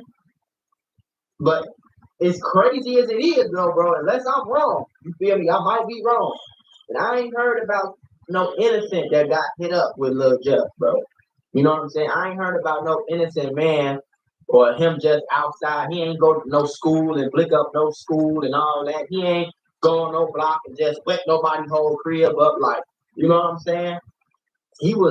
It seemed like he was taking out his ops, which is how the streets go. And as stupid as the streets is, that's the streets though. You feel me? It's crazy. I just wish he had that same energy and did it for music or just something positive, bro, that would have changed his life and everybody around him instead of getting soaked up into the streets like he was. Again, with a smirk, he leaned back and made a statement that shook everyone watching. The comment section exploded. Some fans hyped him up, while others were shocked. His enemies, whether they were watching or someone sent them the clip later, had all the information they needed. He made it clear that the body count had gone up. Next to him, Q50, a close associate, added his own name, fueling even more speculation. If anyone thought Jeff was exaggerating, hearing Q50 confirm his own count only made it more believable. The live continued with Jeff taunting his rivals, daring them to respond. He laughed as he planned out his moment, showing no concern for what he had just admitted. It didn't take long for the clip to spread. Reddit forums, Zillow pages, and even Oh, was them drip 1, 2, 3, 4, 5, 6, 7, 8, 9, 10.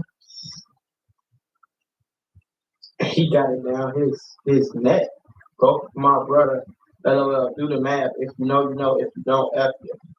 And then he put all them dead. I ain't never seen this. This crazy. 1, 2, 3, 4, 5, 6, 7, 8, 9, 10. He got 10 dead emojis, 10 tears going down his damn.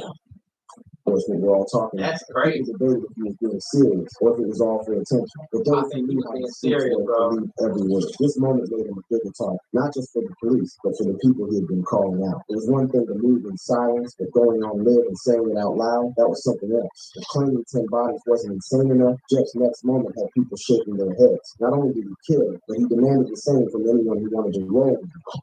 Brags about his killing speed requirement. In early February 2020, Lil Jeff's Instagram post had the city talking. He said he was going to start a killing school, and the requirement was a minimum of 2 bodies. I'm taking just a killing school. Class 5 next week. You gotta at least have 2 bodies though. So I ain't coming with no. You ain't got. I can't work with no beginners. That's not bad. The post started with a message about that's great. accusing them of taking on innocent people instead of handling real street business. It was a direct shot at those who had been speaking on his name. But what really caught people's attention was the photo that came with it. Jeff had a fresh tattoo, 10 teardrops inked onto his skin. The streets already understood what that meant. Each teardrop was a body, a life taken. Some people even speculated that 2 of them were for Lil Rob and Monty, 2 names connected to past murders. As if that wasn't enough, he lined up a series of emojis in the caption, carefully placed in a way that seemed to match 10 victims. The message was clear, but not direct enough to be a confession. Jeff knew how to say a lot without saying something.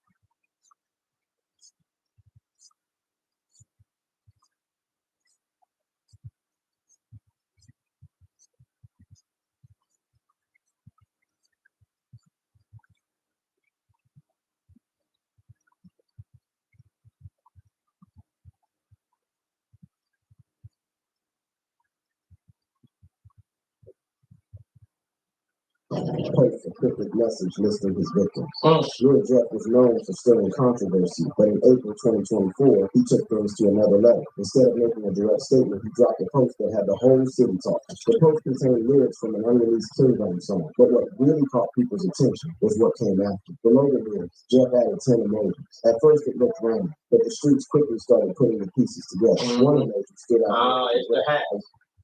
1, 2, 3, 4. 1, 2, 3, 4, 5, 6, 7, 8, 9, 10.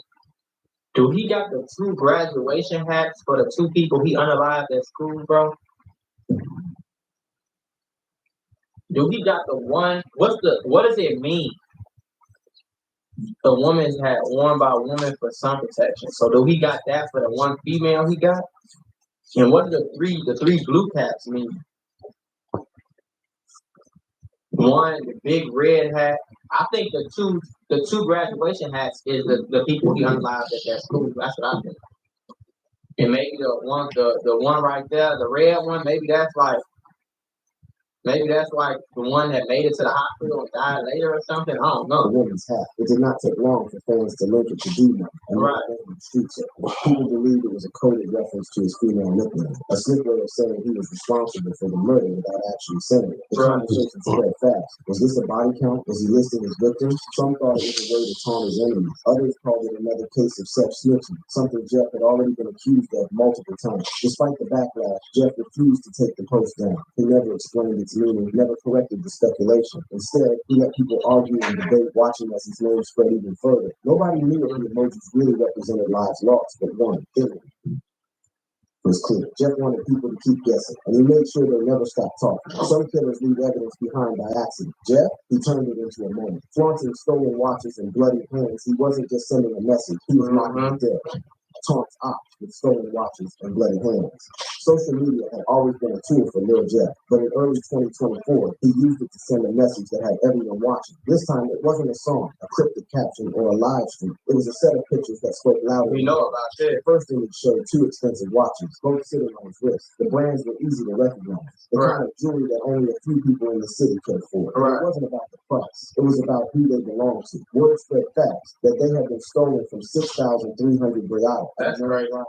I think that's what kicked off the beat for the world to see, making sure Beato and his people felt the disrespect. The second image was even worse. His hands were covered in blood. Nobody needed an explanation. The meaning was clear. He was claiming to have done something violent, something that took him to a different level in the streets. Whether it was a real confession or just a way to boost his image, the message was the same. He wanted his enemies to know he wasn't done. People immediately connected this to something deeper. Months earlier, Jeff had been robbed by BKM members, an incident that had been laughed about. Oh, so wait, Jeff got robbed? Is that what you just said? The message was the same. He wanted his enemies to know he wasn't done. People immediately connected this to something deeper. Months earlier, Jeff had been robbed by BKM. Oh, so Jeff got robbed a few months earlier. An incident that had been laughed about on social media. Some saw this as his way of getting revenge, letting them know he had taken something back. The pictures fueled the fire between him and his rivals, making it clear that the situation was far from over. It wasn't just about the stolen watches. It was about power. And Jeff wanted everyone to know he was still in control. If there was ever a moment that showed Jeff was living without limits, it was this. Slipping quotes on camera, slurring words, laughing about murder. He wasn't hiding anything anymore. Snitch Percocet during an interview. I ain't gonna lie, Lil Jeff ass is crazy, bro. And I don't even I know they say he got robbed and like that, but I don't even know. I don't think I ever heard nobody actually sliding on him. Like, has Lil Jeff ever caught a bullet? You know what I'm saying? Like, he got unalive on his grill, and some self-defense type shit. But I don't know if anybody ever went outside looking for him. Sometimes people be doing shit like that, bro. People really be scared of you, you know what I'm saying? Like, even though you're not bulletproof, some people will really be scared of you. So I don't know, but I mean, obviously he's not gonna get on Instagram and talk about who blinked at him. He only gonna talk about the bodies he caught. But unfortunately, like I always say, man, no matter how tough you is, no matter how raw them songs is, no matter how many bodies you got for it, don't make you bulletproof. You still human like everybody else. So I mean, rest in peace to him. Rest in peace to everybody that lost their life, boy. But y'all better stop tweaking. Your homework, kid.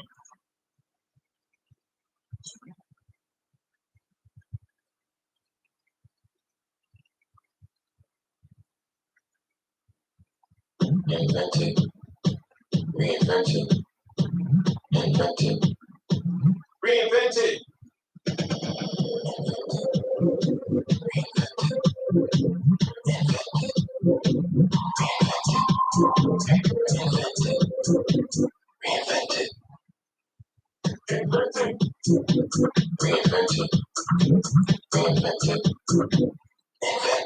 How? Why? Oh, shit. Okay.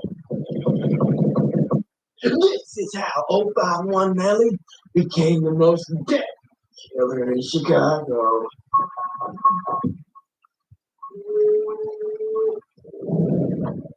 But damn, talking about. After Raheem's murder, Melly would seem to lay low for over a year, but in November 2016, he would allegedly strike again. On the 26th of November, a mass shooting would take place inside a party in the 8800 block of South Australia. Would end up killing 18-year-old Juan Barnes. He was. So I think Bankroll, I remember Bankroll too because this 2016. So I go to Kenwood at this time. I'm like either a junior or a senior. He died right down the street. I mean, well, he lived right down the street. He didn't live too far away. You know what I'm saying? And he died not too far away either. So when he died, he was from 51st. Like they loved Bankroll too. They loved his boy. So a lot of people been saying that Melly slid for Daquan because it was because in my school that was crying when he died. You know what I'm saying? Bankroll Q from Melly's 051. They were solid laughing at him while they was crying. Online rumors were later claimed that the shooting was done by youngsters in the so-called Motown part of Chicago, a neighborhood that's for the longest time been associated with the Black East Side. One of these youngsters, called Breeze, would later seemingly brag about the shooting on Twitter, but meanwhile, another one would end up losing his life less than 24 hours later. The following day after the fatal party, at around 2:03 This was a crazy time. Western, known in the streets as Lil Del, from the Polly Boy set, which is one of the many sets based in Motown, was sitting in a parked car in the 8800 block of South Marshfield Avenue in the Auburn Gresham neighborhood when a dark-colored SUV would pull up next to him and someone would open fire, hitting Del several times in the chest. While he was reportedly able to drive himself to the Price Medical Center, he would ultimately be pronounced dead at 2:32 p.m. Only a few minutes after Del was pronounced medical Price Medical Center, is that on? Oh, that's over there by San Center. He would ultimately be pronounced dead at 2:32 p.m. Only a few minutes after Del was pronounced dead at the hospital. 051 Melly would pop on Twitter simply tweeting, "I'm an army alone." Right back. Celebrating. You know he's going to get that. This was followed by a tweet saying, "Finna go change my clothes." He would post together with a video showing himself sitting in a car or talking to a person who would show a gun to the camera before seemingly saying how they had got someone or something. No, you were fine. Yeah. No one talk about that. When? Who's that time? But you got to get your man at the table, boy. I got to go right now.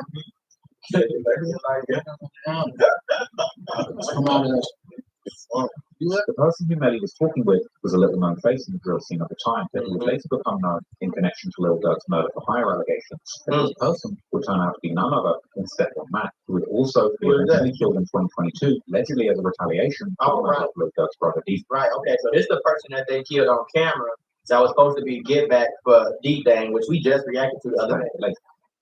I want to put y'all on to some of the easiest money you'll ever make in your life. Freecash.com is a website that allows you to literally. I just talked to this person in the game. All you need is an email and a Motherfucker said, follow the directions on each of the "I'm nobody. I have no power. There's no use in talking to me." When I clicked on it, they had a $370 bonus. It hit different when the game started talking like that. I just ran into a scene where they kicked somebody out for not paying their rent on the Pokemon game. To start earning money on freecash.com. So if you need some free, this is not the Pokemon I grew up with game, but it's hidden. It hits a little different when it's in the game now. In a Pokemon game though, oh.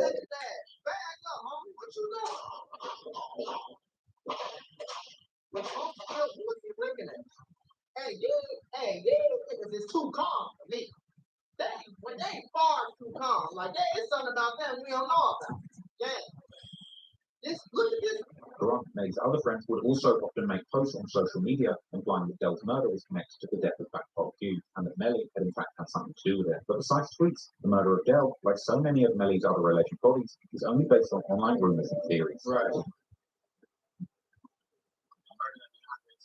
Now, around this time, I think it's like I said, 2016, 2017, so I was just starting to graduate high school. But you got to understand, Kenwood Academy is on 55th and Blackstone, shorty.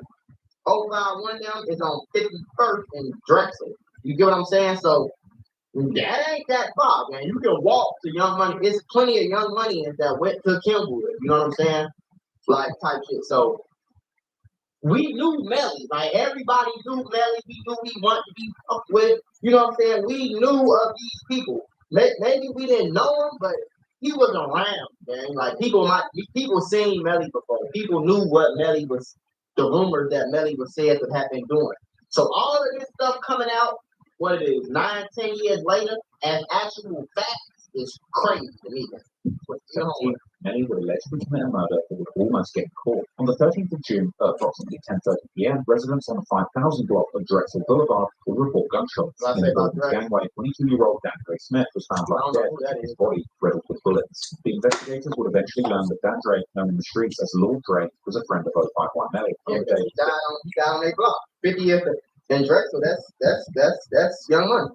He'd been asked by Melly to participate in the robbery of a drug dealer. However, his reported plan was allegedly just a ruse to get Dre to meet Melly, who he might have known deep down was out to get him. As Dre would allegedly text his brother to let him know that he was with Melly in case something happened to him. Melly, a woman named Tiara, would then allegedly drive Dre to the building on Drexel Boulevard before Melly would shoot him in the gangway. But why would Melly kill somebody who was supposedly being his friend? Perhaps they had a falling out recently, or perhaps for a much darker reason. Because if the investigators are to be believed, the reason had a much more sinister explanation, as Melly had allegedly learned that there was a $12,000 bounty that had been placed on Dre's head, which was money that Melly needed to bond out his brother Wu, who had been arrested 2 days earlier on weapons charges. In fact, Melly and his brother Wu would even allegedly have poorly disguised coded conversations about the murder plot on recorded phone calls while Wu was still in jail, while a witness would tell the investigators that Melly had tried to claim to her that it was THX-46 who were trying to kill him and Dre, and that both Melly and Dre had money on their heads, and it was only a matter of time before one of them would kill the other to claim the bounty. However, at the time, they simply didn't have enough evidence to hold Melly on these charges. While they didn't know it at the time, before they could ever capture him for good, it would already be too late, both for Melly and his next victims. At the end of Crime 17, Melly's good friend Movie Crump will be released from federal prison after he'd been locked up for about 2 years, and he would get back onto the streets and online and be great best. Even dropping a song dissing Dirk and his crew, titled OTAK, where he would diss numerous gangs and sets like THX-46 and Landon, as well as dead people like Newski, Chino. Crump would keep disrespecting his ops, perhaps thinking they had all gone Hollywood together with Lil Durk. No. Crump, there were plenty of his enemies still left who were willing to show him that he wasn't the only tough guy in the city, and that even having a top shooter like Melly around could save him. In the early morning hours of May 25th, 2018, Crump and Melly were attending a party on the 6800 block of South Morgan Street, only a few blocks away from Lil Durk's Landon set, while Crump, his real name is Lil Crump, was standing outside the party with another man. The car would drive by and someone inside would open fire, striking both. Crump would pass away from his injuries, but the other man would end up surviving after a surgery. Now, there's been many rumors about that second victim, with many claiming that this person had in fact been Melly himself. He had actually been the main target. But while Melly seemingly was at the party, he would deny having been the second victim while on an Instagram Live with Dirk's good friend and OTF affiliate Daisy from THX-46. If I was there, it was all. You could say one person, and I went there, I was in a bush. Bro. You know I do that. This situation, just like they won't work out now, but we can record it, bro. You know that. I'm not gonna say all that. You know what's going on. I just told you I'm that one person. And what was I doing when going on? Fucking running the dump fight? You heard the big thing, I'm real smart. You even told me I'm not gonna Police report on the shooting would also note how the second victim had no gang affiliations or previous arrests, and the victim's age would also be reported as 28, while Melly was only 26 at the time. But whether Melly himself had been shot or not, he was looking to avenge his good friend's death. And while nobody would be arrested for the murder, if guessing was anything to go by, Melly would certainly have no problem deciphering who had been behind the hit. As people connected to Lil Durk's OTF crew were quick to start with somebody else got the scorekeeper asking what's the score. I swear I done lost count.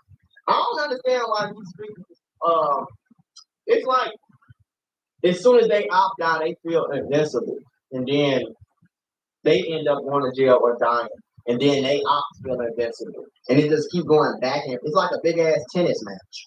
You know what I'm saying? Like it's like a big tennis match, but every time you win, you talk crazy. As soon as you lose, you crying though. Like you get what I'm saying? And it really don't make sense.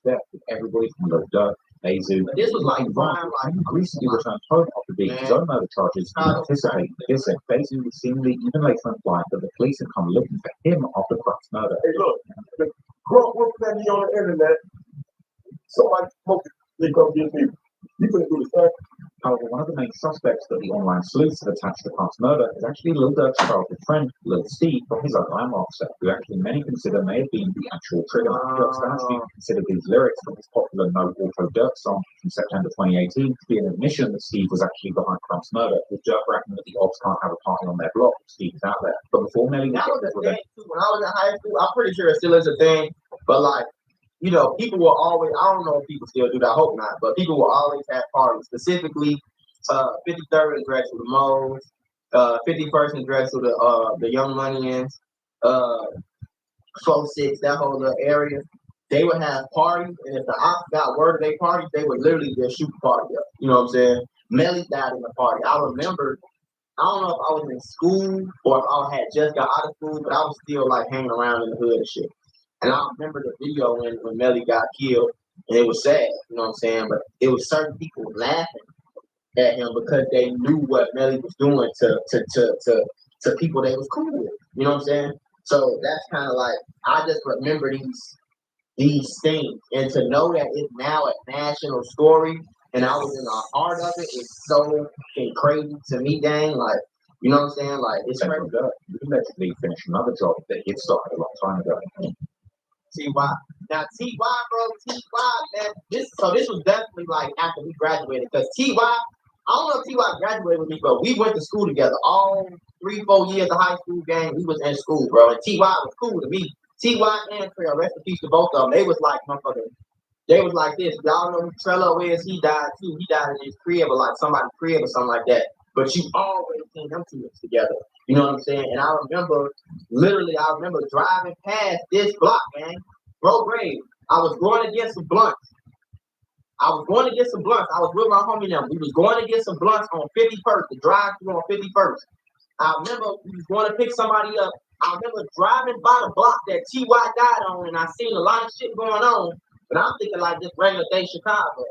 I get on the gram probably like an hour later, and I see T.Y. died, and I'm like, damn, nothing, man, that's fucked up. You feel me? It's all, and me and him was not like friends at all, but we was cool, like, you know, love the cool shit. But it was sad though, bro. It's just sad to see niggas you graduated with, you went to school with, just get killed, bro.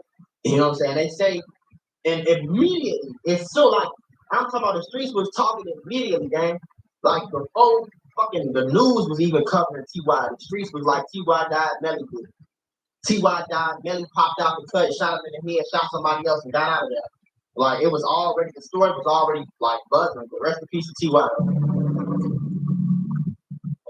August, only a few months after Crump's murder, 19-year-old Tyrone Marshall was hanging out with a friend on the 4000 block of the South Carolina Avenue in the Bronxville neighborhood. Tyrone, known in the streets as T.Y., was also known as an inspiring rapper. Melly had a connection with him, as T.Y. had been a friend of Lil Del, and Melly had allegedly killed as revenge for the murder of his friend, Backpole Q. Moreover, T.Y. had allegedly been present during Backpole's murder. At around 3:27 p.m., while So they said, okay, see, that's another thing they said. They said T.Y. was one of the shooters that killed Bankroll Q. You know what I'm saying? Like I said, 051, they love Bankroll Q. Like, it's still, you would still go to Young Money right now, you would see chains of Q. You know what I'm saying? They got the Q picture on the chain and shit like that. Like, you know how they doing it. So yeah, I remember all of it. During everything involved around 3:27 p.m. while T.Y. was leaning on a car talking to his friend, another car would pull up and someone from the inside would fire shots, getting T.Y. in the head, and he would later be pronounced dead in the hospital. Interestingly, this time the witness would actually recognize Melly as the shooter. Once again, police would be too slow to act, and before they were able to gather enough evidence to catch Melly, it would already be too late. Even with the most conservative estimates, Melly had now gotten away with several murders. He wasn't done with his revenge campaign before he would get back for the murder of Crump. And only about 2 months after T.Y.'s murder, he would get his opportunity.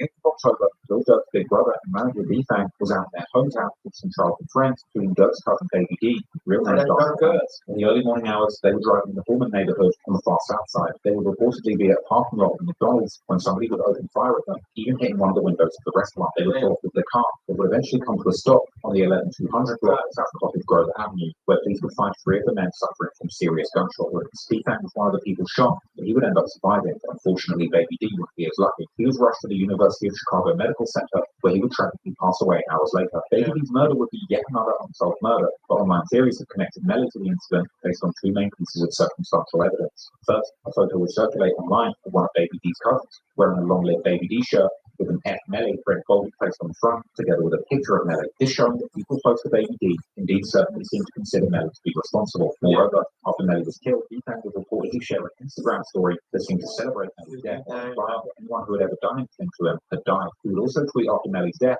how many off who had ever shot at him wasn't here anymore to tell the story. Baby D is often considered to have been Melly's final victim, and unfortunately for Melly, before his life would come to an end, he would have to experience yet another major loss on his side of the war.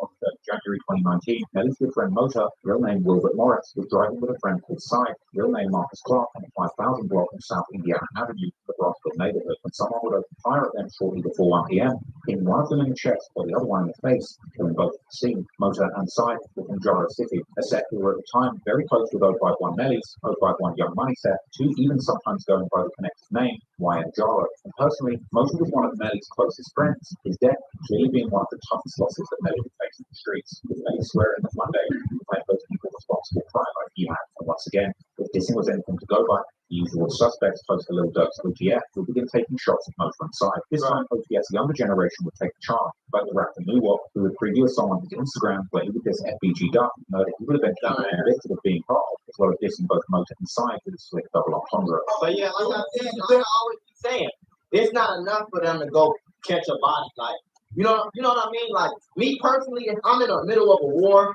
and I know it's some people that's trying to hurt me, Jordan, I promise you with everything that I have in my soul, my body, every bone that's breathing, every cell in my body, man. If somebody's trying to hurt me and I feel like I'm backed up to a corner and I feel like it's gonna be either me or you, and I need to get you up out of here, but I also need to get away with the murder. You know what I mean? I'm gonna handle my business, shorty. Because sometimes in life, man, people be talking about the streets, but you gotta understand, you don't necessarily have to be a bona fide killer street dude, but you gotta have been around. You know, a lot of these niggas that be talking on YouTube, they don't understand that sometimes you get back into a corner and it's either die or kill. And so if you end up in a situation like that, me personally, if I end up in a situation like that, the last thing I would ever do is let anybody know. I would go commit the crime by myself and I wouldn't let nobody know. But that's not enough for these guys. They have to let people know because it gives them power. You get what I'm saying? They feel like they have to let people know, but they can't tell you verbatim like, hey, I'm the one that killed up.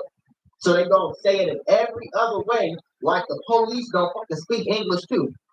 But they gonna say it in every other way, except without it trying to do it without admitting to it for real, but they still admitting to it. You see what I'm saying?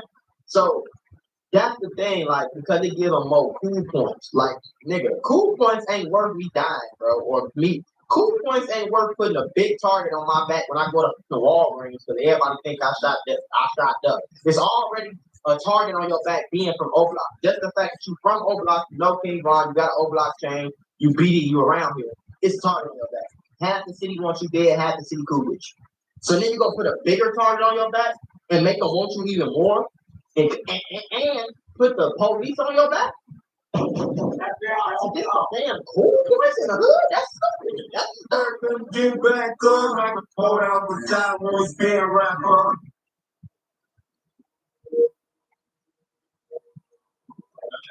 Enough time, Melly would claim to get another victim to avenge the murder of Mota, but given the amount of havoc and destruction that he had caused, even Melly himself likely knew that his days were numbered, or perhaps he didn't, because during his Instagram live Melly would proudly claim that he was never going to move out of Chicago, he was going to live until he was 100, with even Beatty giving him credit for knowing how to move in his hometown. I'm going to Mexico, man.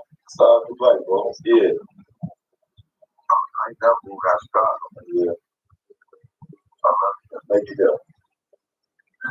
He said, make it there, so. I'm going to make it feel like it is, so.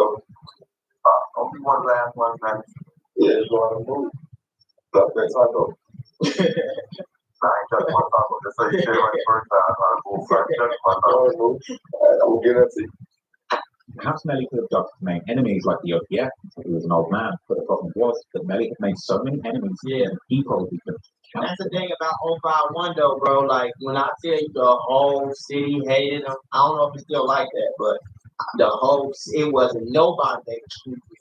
And everybody they was getting cool with that, get into it with just as fast. Yeah, like, more the niggas they be cool with was all the way on the east side. They can't help them. They live more than 30 minutes away. Yeah, 20, 30 minutes. So, all as far as like being from 051, I guess the cliques and the big cliques that y'all would know that's around, you got, well, y'all might not know Stony Spot. That's not too far.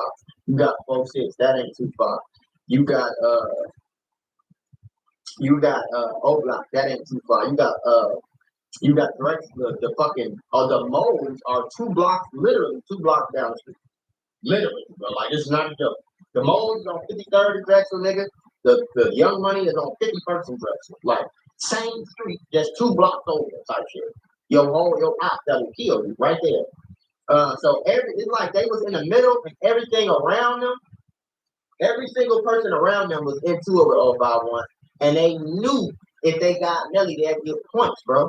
And Melly, no, you should not have been at that party, bro. Rest in peace to him. Because I ain't got no side on this shit. Like, I think it's all stupid. But he know he shouldn't have been at that party. And that's what the whole city was saying. You feel me? He know he should. I think it was a story that came out that like said like he had said he wasn't supposed to be at that party. So, last day, many would be graduating comfortable at attending a party at the Majority City, only a few blocks away from his main enemy. 600 right there. That ain't where. Many was close with Majority City, but unfortunately, he'd also made some enemies amongst the set. Right. According to later police reports, the witness would reveal that Melly had shot up the house of the Majority City member called Darryl, real name Darryl Blind, which was possibly a retaliation for the fact that Darryl might have been telling on Melly in the murder investigation of Lord Dre. These events would lead to a fateful moment in the party where Melly would allegedly run into one of Darryl's friends called 007, just as one of the party goers was filming a video capturing the chilling last moments of Melly's life on camera. Everybody in Chicago.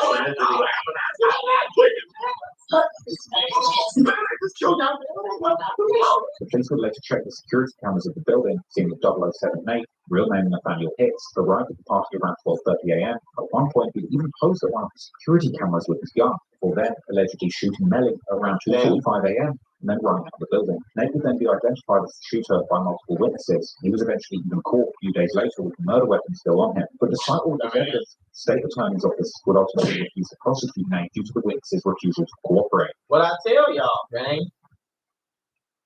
What I tell y'all about Chicago police? Yeah, it's the okay. What you need witnesses for if the shit's on camera? What you need witnesses for if he got caught with the murder weapon? Chicago police gang is 2 things. Number one, they don't care like that because they know Melly, man. If this was an innocent college kid, like when these niggas get caught robbing the university kids, because the University of Chicago is not that far from all of this. It's right next to O Block. It's right next to nigga everything. So a lot of times the university, and you know the University of Chicago kids, they smart. The university is like Chicago is like it's not an Ivy League school, but it's like nigga, like you gotta be like very, very, very smart genius level to get in there. You know what I'm saying? So they get robbed a lot. If they would have robbed one of them college kids, they would have arrested, locked them up. But at the end of the day, the police know what Melly was doing, just like the whole rest of the city know what Melly was doing. So the police officer like, we're not really gonna waste no money prosecuting this because he had it coming to him. So let's just move on to another case. That's what they do, bro. I'm telling you. I promise you. The state attorney's office would ultimately refuse to prosecute Nate due to the witnesses' refusal to cooperate. In the end, just like Melly had seemingly escaped justice so many times due to the no snitching code that rules the streets, ultimately, this code would also make sure that Melly's family wouldn't be receiving any closure after his death. And no doubt, considering how much the Chicago police knew that Melly was terrorizing the streets and taking people out, there was some sick satisfaction for the cops, not making an effort to get justice for one of the city's most demanding killers. Ultimately, 051 Melly left one of the most shocking legacies on the streets of Chicago. A certified gang assassin, bordering on serial killer, with at least 8 rumored murders attributed to him online. Yeah, bro. It's crazy seeing T.Y. bro. You know what I'm saying? It's crazy seeing T.Y. We had just graduated. We graduated in 20. I can't remember if he walked the stage with us. I don't know. It's fucking bad.